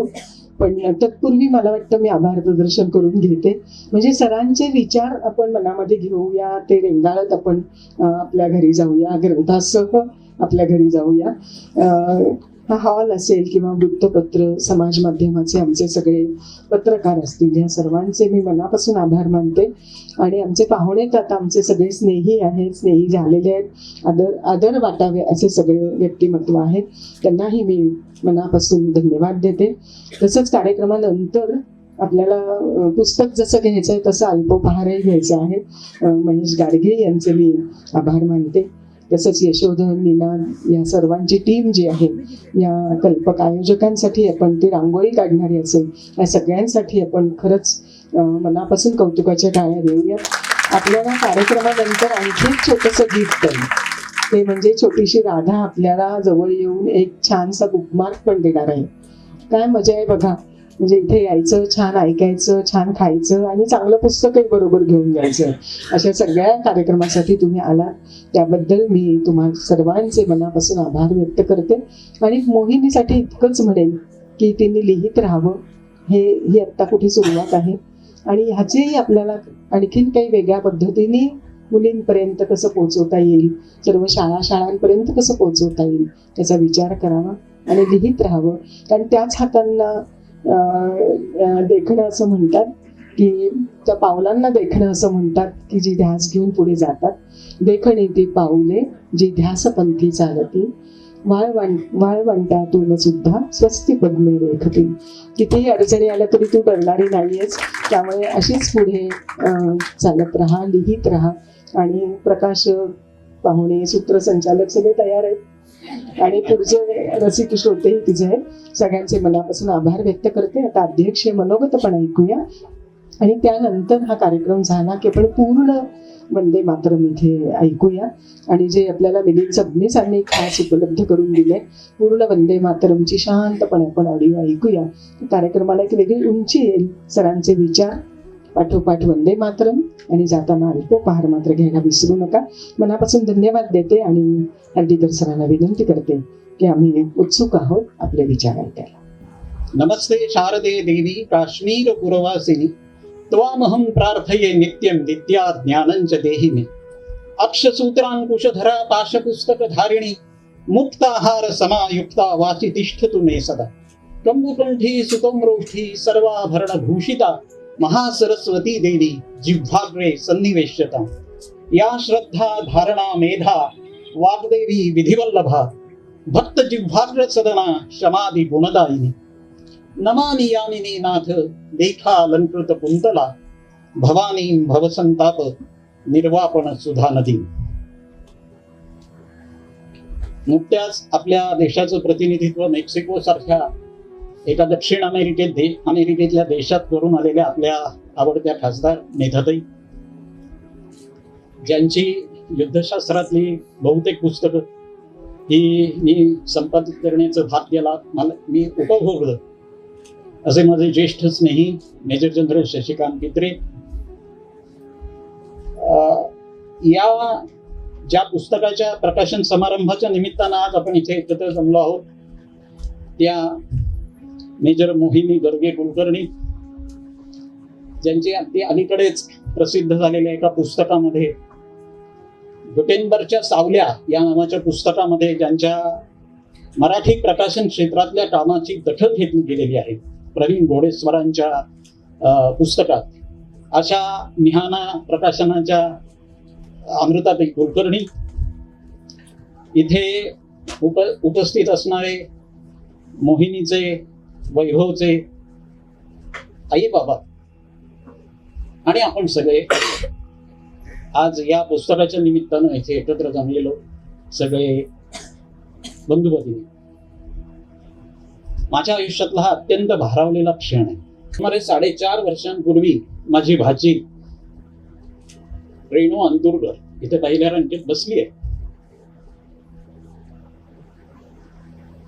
तिनं सहज बोलता बोलता एका मोटारीतून आम्ही जात होतो तेव्हा मोहिनीच्या फेसबुकवरच्या काही पोस्टची मला माहिती दिली. माझी अशी एक मैत्रीण आहे काका, ती युद्ध साहित्याबद्दल काही ना काहीतरी करत असते, वेगवेगळ्या पोस्ट लिहित असते, तिला चांगला प्रतिसाद मिळतोय. तिला तुम्ही काही मदत करू शकाल का, सांगू शकाल का, असं तिनं मला विचारलं होतं. माझा आवडीचा असा हा विषय असल्यामुळे इतिहास, युद्धशास्त्र आणि अशी एखादी तरुण सेवानिवृत्त अशी एक लष्करी अधिकारी काहीतरी लिहू इच्छिते तर तिला आपल्याकडून काही जर मदत झाली तर, सहकार्य झालं तर अगदी अवश्य करावं, अशा विचारातून मी तिला होकार दिला. तिनं माझा भ्रमणध्वनी क्रमांक दिला आणि आमचं बोलणं जे सुरू झालं ते आज ताब्यात आहे. या पुस्तकातलं अक्षर मी वाचलंय, एकदा नाही दोनदा वाचलंय. एका वेगळ्या अर्थानं मी स्वतःला भाग्यवान समजतो, कारण ज्या वेळेला या पुस्तकाचं बीजारोपण मोहिनीच्या मनात झालं होतं त्यावेळेपासून आणि वेगवेगळे छोटे छोटे लेख त्यांच्या हातून लिहून झालेले तयार होते, त्याच्यावर काम करत लागत होतं. ज्या मनस्थितीचा आता उल्लेख तिनं केला त्यांच्या मनोगतामध्ये, त्यांचं जे वेगळ्या प्रकारचं सहजीवन आहे मोहिनी आणि वैभवचं, त्याचा एका वेगळ्या अर्थानं दूरस्थ असा मी साक्षीदार आहे. अनेक वेळा आमच्या व्हॉट्सअपवरच्या निरनिराळ्या गप्पा ज्या व्हायच्या, निरोपांची जी देवाणघेवाण व्हायची, त्याच्यातून एकेका वीरांगनेचं चरित्र हे 30-32 पानांमध्ये मांडण्यासाठी तिला जी मेहनत करावी लागत होती. अनेक वेळा वीरांगनेचा पराक्रम हा दडपला गेलेला असताना अरबी, पोर्तुगीज किंवा इंग्रज अशा इतिहासकारांच्या लेखनातून ते संदर्भ शोधून त्यांची आपापसात तोलाई करून असं लेखन पुढे न्यायचं म्हणजे फार महाकर्म कठीण होतं. हा एका वेगळ्या अर्थानं आजचा जो ग्रंथ आहे ना, आपल्या महाग्रंथ जो आपल्या समोर सादर झालाय, हा शोध निबंधांचा संग्रह आहे. आणि त्याच वेळेला निरनिराळ्या पद्धतीनं हे 30 प्रकरणांमधले 64 वीरांगणांचे पोवाडेही आहेत. एकाच वेळेला या वीरांगणांच्या बहुआयामी अशा व्यक्तिमत्वांचा परिचयही करून दिलेला आहे.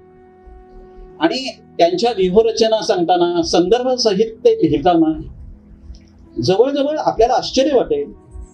एखाद्या आता त्यांनी मिनी PhD झाली संपादकीच्या बरोबर काम करताना असं म्हटलं, PhD ला शोभेल, PhD ला लाज वाटावी अशा पद्धतीचे 200 ग्रंथ त्यांनी अभ्यास केले आहेत या पुस्तकासाठी. आणि केवळ ते 200 ग्रंथ असे शेवटी दिलेले आहेत असं नाहीये, शेवटी संदर्भ सूची दिली आहे असं नाहीये.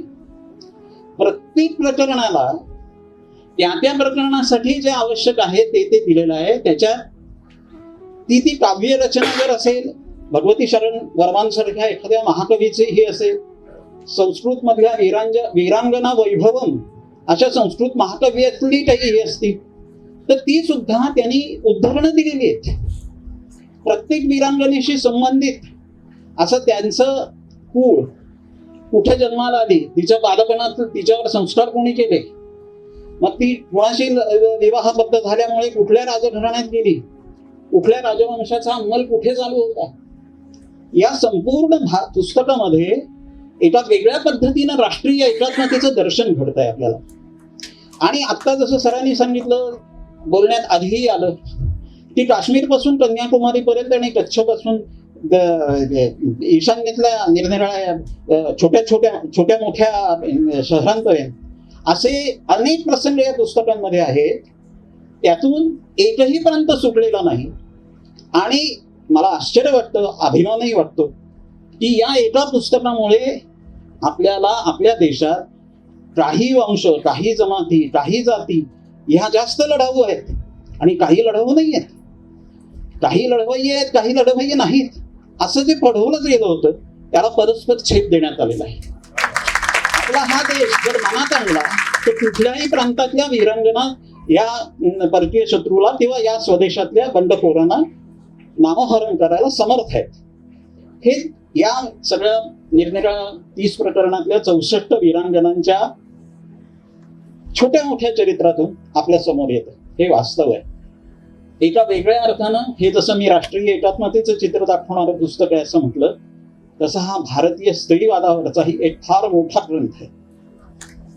भारतीय स्त्री ही गतानुगतिक असे आपल्या पद्धतीचे जी आता मेधाताईंनी वर्णन करताना सांगितलं 1000 वर्षांचं दास्य, त्या दास्यामुळे असेल आणि आपल्या मनावर इंग्रजांच्या काळात जे मेघालय प्रणित शिक्षण पद्धतीमुळे जे स्त्रीवादाबद्दलची जी काही भ्रामक कल्पना रुजवली गेली त्यामुळेही असेल की आपल्या देशात स्त्रीला कधी मान मिळालाच नाही.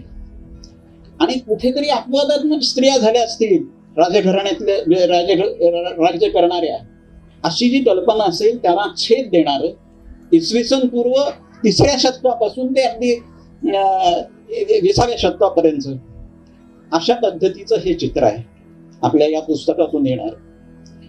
आणि आज मी एका वेगळ्या पद्धतीनं हे या पुस्तकाचं प्रकाशन फार चांगल्या वातावरणात होत आहे असं मला वाटतं.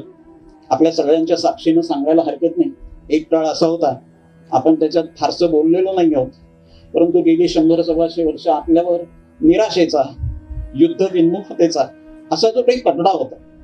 आपल्याला सैन्य नसलं तरी चालेल अशा भ्रामक समजुतीत, किंवा आपण फार चांगले वागलो, शत्रूशी मैत्रीपूर्ण संबंध ठेवले, हृदय परिवर्तनाची कास धरली की आपलं सगळं काही चांगलं होईल. आपल्याला सैन्याची गरज नाहीये, आपले नेते राष्ट्रीय स्तरावर आपल्याला सैन्य नसलं तरी चालेल अशा पद्धतीचे होतं. अगदी अलीकडे आपण 8-8 वर्ष सैन्याला तरतूद मिळू नये यासाठी प्रयत्न करणारे संरक्षण मंत्री पाहिलेत. UPA सरकारमधले अँटोनिन सारखे संरक्षण मंत्री 8-8 वर्ष सैन्याला हवी असणारी मदत रसद पुरू नये यासाठी प्रयत्न करत होते. असे संरक्षण मंत्री, असं वातावरण हे असल्यामुळे आपल्या देशात युद्धशास्त्राची जिथे मुळात उपेक्षा होत होती, त्या वेळेला युद्ध साहित्याची उपेक्षा झाली, युद्धविषयक साहित्याची. तर त्यात काही आश्चर्य वाटायचं कारण नाही. काही वर्षांपूर्वी, म्हणजे काही दशकांपूर्वी, मोठे युद्धशास्त्राचे अभ्यासक ज द जोगळेकर यांनी भारतातील युद्धशास्त्राची उपेक्षा असं पुस्तकही लिहिलं होतं. आणि त्यात भारतात होऊन गेलेल्या 6 लढायांचा त्यांनी पोहापोह केला होता. नानासाहेब गोरे, ज्येष्ठ समाजवादी विचारवंत, यांनी त्याला प्रस्तावना दिली होती आणि सोमय्या पब्लिकेशन्सनं ते पुस्तक प्रकाशित केलं होतं. आपल्याकडे शत्रूवर मात करण्यासाठी काय काय केलं पाहिजे याची पुरेशी तयारी केली जात नसे. त्यांच्याकडे काय आहे, आपल्यात काय कमतरता आहे याचा विचार केला जात नव्हता. असं एका वेगळ्या पद्धतीचं विवेचन त्या पुस्तकात. काही गोष्टी तथ्यात्मक दृष्ट्या बरोबर आहेत, काही गोष्टी आपण बाजूला ठेवल्या तरी चालतील, असंच हे पुस्तक. परंतु हळूहळू आज युद्धविषयक साहित्य हे मराठीत सुद्धा, मराठी साहित्यात मोलाची भर घातली आहे. त्यात मी तर अनेक वेळेला आमच्या पित्रे सरांना म्हणतो की मराठीत संरक्षण विषयक साहित्य लिहिणाऱ्या लेखकांचं जर साहित्य संमेलन भरलं तर त्यात कोणाचाही विरोध न होता ते अध्यक्ष निवडले जातील, असे मेजर जनरल शशिकांत पित्रे. तसे त्यांचे डोमेन ते कारगिल या पुस्तकापासून पाकिस्ताननं फंद फितुरी करून आपल्याकडून घेतलेल्या पहिल्या डोमेल या तुकडे या ठाण्यापासून ते अगदी कारगिलच्या युद्धात आहेत. त्यांची वेद आणि व्यूह त्यावेळची सकाळमधली रात्रीली लेखमाला असो किंवा वेळोवेळी निरनिराळ्या पश्चिम आशियातल्या युद्धांवरच्या त्यांच्या लेखमाला असो, हे सगळं त्यांनी केलं आहे.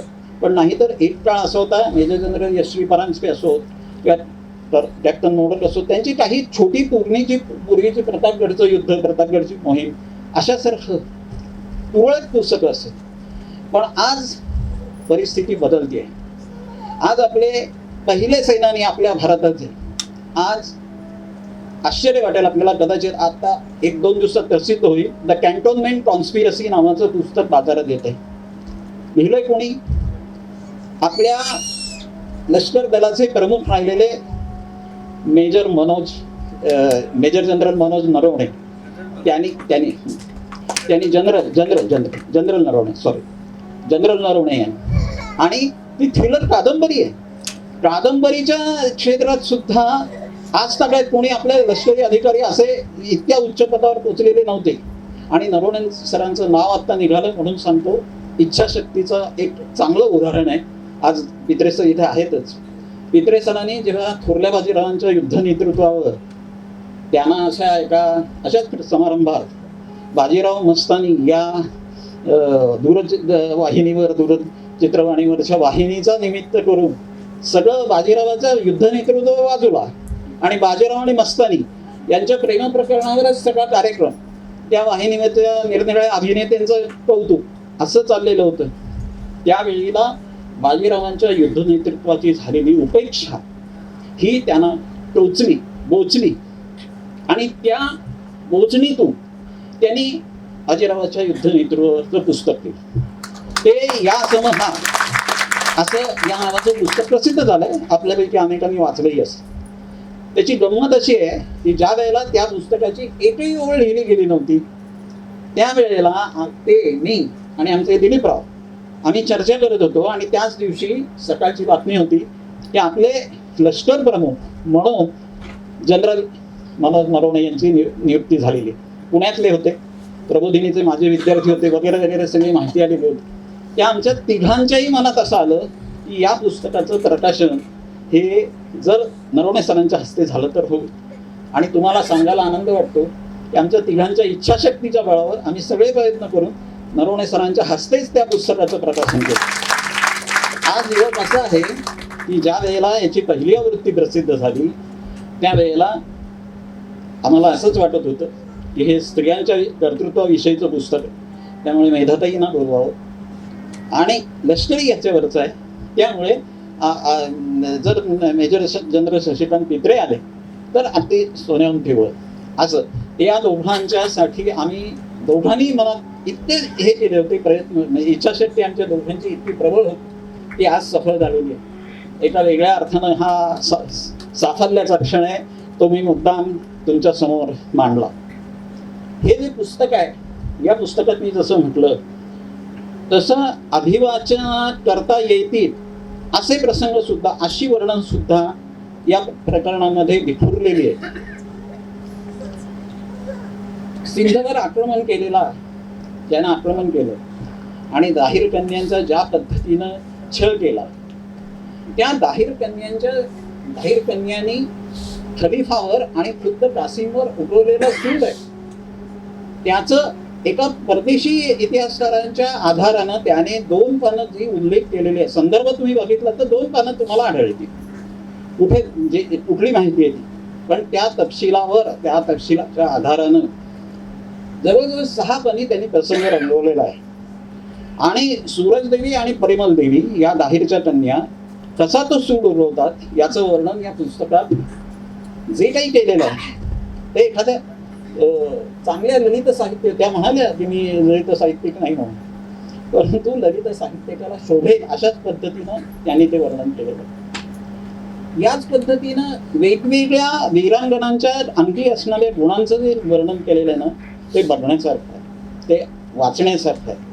आपण त्या पुस्तकाचं एकदा एक प्रकरण जर वाचायला घेतलात तर तुम्हाला असे निरनिराळे गुण विखुरलेले दिसतील. त्यांनी वापरलेला एका छळ सहन करून सुद्धा आपल्या पतीचा पत्ता न देणाऱ्या एका पूर्वांचलातल्या एका राणीचं मी नाव मुद्दाम सांगणार नाही, कारण आपण पुस्तक विकत घेऊन तितिक्षा, त्या राणीची तितिक्षा हा शब्द वापरला नाही.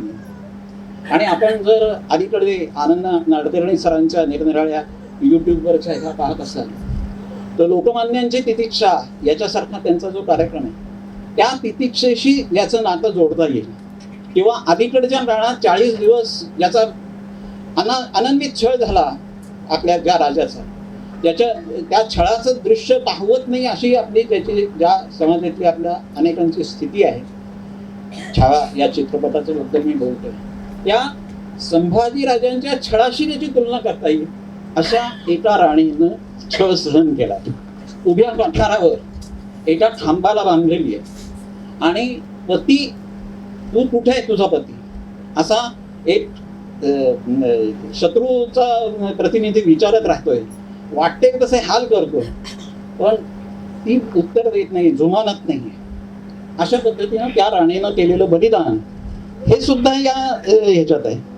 आणि अनेक वेळेला तुम्हाला संदर्भांमध्ये असं आढळेल, राजपुतांचं युद्ध नेतृत्व आहे, निरनिराळ्या ह्याच्यात 12-13 राजकीय राजवंशांचं जे प्रशासन होतं ते प्रशासन कसं चालायचं, वास्तू याच्या त्यांनी वास्तुरचनाशास्त्रात काय काय केलेलं होतं, मंदिराच्या आवारातल्या तलावामध्ये तरंगणाऱ्या नेता आहेत ज्या आज वेगवेगळ्या ठिकाणी त्याच्याबद्दलचे संशोधन होईल अशी परिस्थिती आहे, असं आपल्याकडच्या या वीरांगणांनी करून ठेवलेल्या कर्तृत्वाचे विखुरलेले पुरावे यांनी सगळे गोळा केले. आणि ते पानोपानी असे आपल्याला सापडत जातात. अरे हे यांनी केलं होतं, आपल्याकडे घडलं होतं, हे एका बाईनं केलं होतं, हे अशा विपरीत परिस्थितीत आपण आपल्या छत्रपती शिवाजीराजांच्याकडे एका वेगळ्या पद्धतीनं तेजपुंज असा ऊर्जा स्रोत म्हणून पाहतो की अत्यंत विपरीत परिस्थितीत त्यांनी आपल्या या सह्याद्रीच्या आधारानं इथं स्वराज्य स्थापलं. त्या विपरीत परिस्थितीवर मात किती जणांनी केली आहे, या किती जणींनी केले याचे ठिकठिकाणी हे आढळतात या पुस्तकामध्ये. आणि असं वाटतं की मी मगाशी म्हटलं तसं की थोडेसे अपवादात्मक असे उदाहरणं नाही आहेत भारतीय इतिहासात, अशा असंख्य स्त्रिया होऊन गेलेल्या आहेत. आणि मी आता मुद्दाम उल्लेख करतोय की जसं युद्ध साहित्य विषयक वातावरण बदललंय तसं भारतातल्या स्त्रीकडे पाहण्याची जगातली ही दृष्टी बदलत चालली आहे. गेल्या 2 दशकामध्ये या स्थितीतल्या बदलाची जी काही चिन्ह दिसत आहे त्याची मी जाता जाता आपला उल्लेख करतो. जिनिवामध्ये 2002 साली आंतरराष्ट्रीय अशी संयुक्त राष्ट्र संघटनेतर्फे महिला आध्यात्मिक एक परिषद झाली आणि आपल्याकडच्या पद्मा सुब्रमण्यम या तिकडे गेलेल्या होत्या. त्यावेळेला त्यांनी गार्गी से मीरा तक असं स्त्रियांच्या बद्दलचं एक सगळं नृत्याविष्कार तिथे घडवला. पण त्यांना त्या ठिकाणी वाचल्या गेलेल्या परिषदेत 2 असे शोधनिबंध आढळले की ज्याच्यात सगळ्या पाश्चिमात्य स्त्रीवादाची भारतीय स्त्रीच्या परिस्थितीशी तुलना केलेली होती. पाश्चिमात्य घ्या आणि एक तिबेटी लामा अशी महिला विदुषी, या 2 शोधनिबंधांमध्ये असं आढळलं की अरे भारतात स्त्रीला सहजासहजी राजकीय ह्याच्यात सामावून घेतलं जातं. ज्या युरोपमधलं आपण युरोप फार पुढारला म्हणतात, तिथे अनेक देशांमध्ये स्त्रीला मतदानाचा अधिकार सुद्धा दिला जात नाही. आपल्याकडे जो सहजासहजी दिला गेला. आपल्याकडे राजकारणात निरनिराळ्या नेत्यांच्या कुटुंबीयांना राजकीय नेतृत्वाचं जे काही ज्या पद्धतीनं दिलं गेलं, सहजासहजी दिलं गेलं. आणि सगळ्यात जास्त म्हणजे भारतीय इतिहासामध्ये या ज्या इथे उल्लेख केलेल्या अनेक स्त्रिया आहेत, या स्त्रिया राज्यकर्त्या झाल्या त्यांनी आपले पती किंवा आपले पुत्र दत्तक घेऊन किंवा प्रत्यक्ष सख्खे पुत्र घेऊन त्यांच्या नावानं काही वेळेला जरी राज्य केलं किंवा त्यांची सगळी राज्यकारभाराची सूत्र आपल्या हाती ठेवली तरी त्यांना फारसा विरोध झाला नाही. आणि त्यांना त्यांचं हे नेतृत्व स्वीकारण्यासाठी इथला समाज, इथले त्यांचे बाकीचे जे सरदार दरकदार होते, त्यांचा विरोध न होणं हे इथल्या समाजाचं स्त्रीकडे पाहण्याचा दृष्टिकोनाचं एक व्यवच्छेदक लक्षण आहे असं आंतरराष्ट्रीय स्तरावर हे म्हटलं जातं. आणि आज जगातल्या निरनिराळ्या ह्याच्यात भारतीय स्त्रीकडे पाहण्याचा हा दृष्टिकोन बदलला आहे. असा अगदी 2014 मध्ये निरनिराळ्या आपल्या विचारसरणीला विरोध करणाऱ्या वृत्तपत्रांमध्ये सुद्धा लेख आलेले आहेत. हे जेव्हा वातावरण बदलत आहे त्यावेळेला आणखीन एक ही होते. 2 मुद्दे मांडतो आणि थांबतो. आपली सेना दल हा आजपर्यंत फक्त युद्धशास्त्राचा अभ्यास करायचा, तर तिकडचे पाश्चिमात्यांनी जे ब्रिटिशांनी आपल्यावर जे संस्कार केले त्या संस्कारात पुढे वाढत जायचं, तसाच विचार करायचा. याला छेद देत आता आपली सेना दल भारतीय इतिहासातल्या अगदी कौटिल्य अर्थशास्त्रापासून निरनिराळ्या ग्रंथांचा अभ्यास करायला लागली आहे.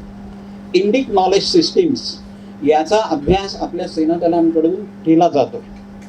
या सेना दलांच्या अभ्यासाला आज मेजर मोहिनी गर्गे कुलकर्णींनी तयार केलेला हा एक फार मोठा डेटाबेस आहे. प्रत्येक प्रकरणामध्ये जे त्यांनी जे संदर्भ दिलेत ना, जी संकेतस्थळं वापरलेली आहेत, त्या संकेतस्थळांचं जो आपल्या सेना दलांनी दखल घेतली आणि याचं निरनिराळ्या हिंदी इंग्रजी भाषांमध्ये निदान तातडीनं भाषांतर झाली तर आपल्या सेना दलांना फार मोठा आधार मिळणार आहे. हा आधार मिळवून देण्यासाठी अगदी माझी खात्री आहे की मेधाताई निश्चित राजनाथ सिंगांच्या बरोबर संपर्क साधतील आणि या पद्धतीचं जर हे तयार आहे पुस्तक, या पुस्तकामध्ये संदर्भ आहे, असं कुठलंही विधान नाही आहे की बाबा ह्या विधानाशी कुठल्या पुस्तकामध्ये हे होईल. हे सगळे हे मिळण्यासारखे संदर्भ आहेत. आणि त्याच्याही पुढे जाऊन मला एक मुद्दा आपल्याशी मांडावा असं वाटतो. आजच्याच लोकसत्तेच्या स्त्रीविषयक शनिवारची जी पुरवणी असते त्याच्यात रतन टाटा कौशल्य विकास ह्याची जी विद्यापीठ आहे त्याच्या कुलगुरू अपूर्वा पालकर यांचा कृत्रिम प्रज्ञेच्या ह्याच्यात स्त्रियांचा सहभाग वाढण्याची गरज असा लेख प्रसिद्ध झाला. आपल्याला सांगितलं तर आश्चर्य वाटेल की ChatGPTला ज्या चीनी कृत्रिम प्रज्ञेच्या टूलनं आव्हान दिलंय असं वाटतंय ते सगळं आज कृत्रिम प्रज्ञेच्या बाबतचं चीनचं संशोधन हे चीनच्या सगळ्या प्राचीन आणि मध्ययुगीन इतिहासावर आधारलेलं आहे. असं नाहीये की चीन कुठेतरी, आणि चीनवर यांनी काही जणांनी आरोप केले की तिकडून चोरलंय वगैरे, पण त्यातला प्रामुख्यानं जो आधार आहे, त्यांचा जो संदर्भ स्रोत आहे, तो जो स्रोत आहे तो सगळा चीनी आहे.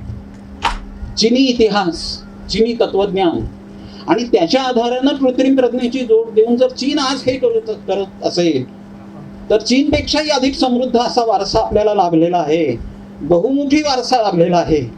त्यात या पद्धतीची आज स्त्रियांनी सहभाग घेतला तर कृत्रिम प्रज्ञेला आपल्या सगळ्या ह्या मानवी प्रज्ञेची जोड मिळाली तर भारतीय लोक कुठलीही अशी जी आव्हानं असतील त्याच्यावर मात करायला सहजासहजी सिद्ध होऊ शकतील असा मला विश्वास वाटतो. आपल्या महाभारतीच्या सगळ्या सेवेसाठी तत्पर असणाऱ्या या वेगवेगळ्या ज्या वीरांगना आहेत या पुस्तकामध्ये, त्या वीरांगनांच्या मध्ये त्यांनी वर्णन करताना आता शेवटचं जे प्रकरण आहे त्यात राणी लक्ष्मी, झाशीची राणी रेजिमेंट जी होती सुभाषबाबूंच्या आझाद फौजीच्या याच्यात तिचंही वर्णन केलेलं आहे. त्या कशा फोड गेल्यात बघा.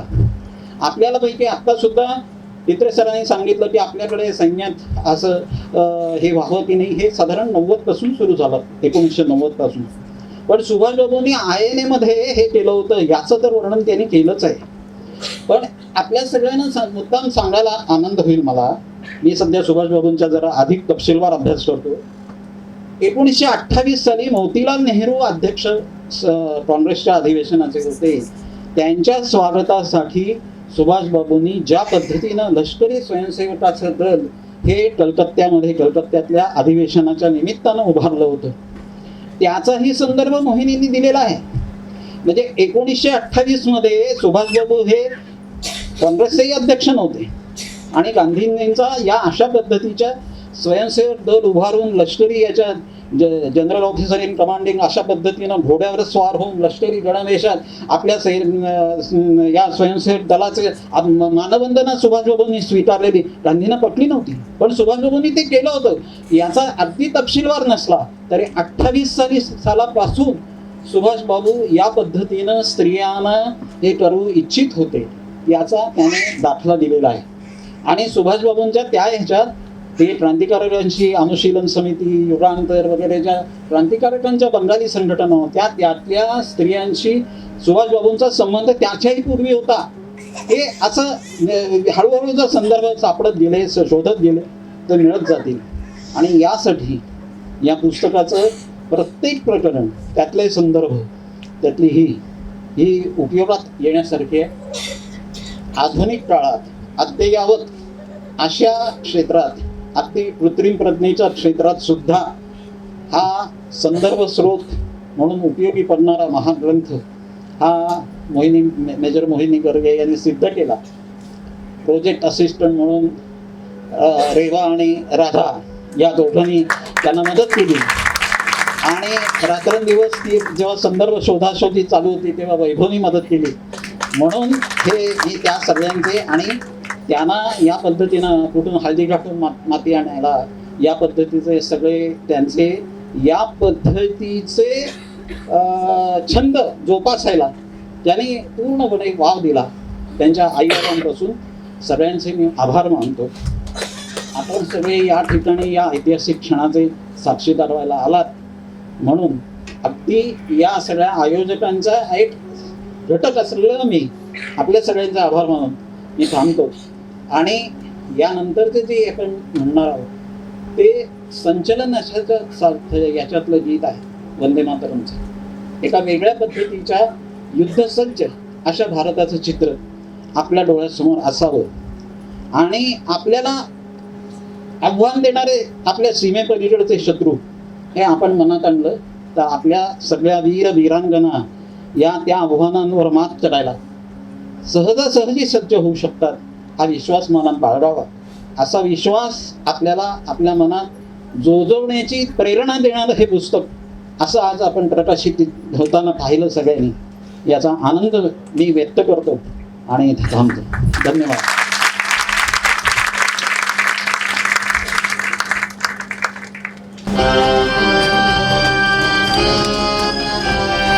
वन्दे मातरं, वन्दे मातरं, सुजला सुफला मलयज शीतला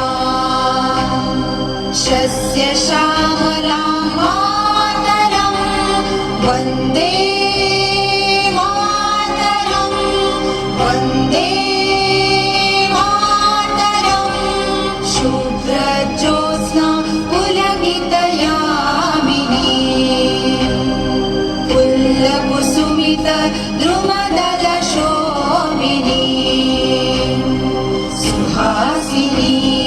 सुमधुरभाषिणी सुखदा वरदा मातरं वन्दे मातरं वन्दे मातरं कोटि कोटि कण्ठ करकलनिनाद कराले कोटि कोटि भुजैर्धृत कर करवाले अबला केनमा एतबले बहुबलधारिणी नमामि तारिणी रिपुदलवारिणी मातरं वन्दे मातरं वन्दे मातरं तुम्ही विद्या तुम्ही धर्म तुम्ही हृदि तुम्ही वर्ग त्वं हि प्राणा शरीरे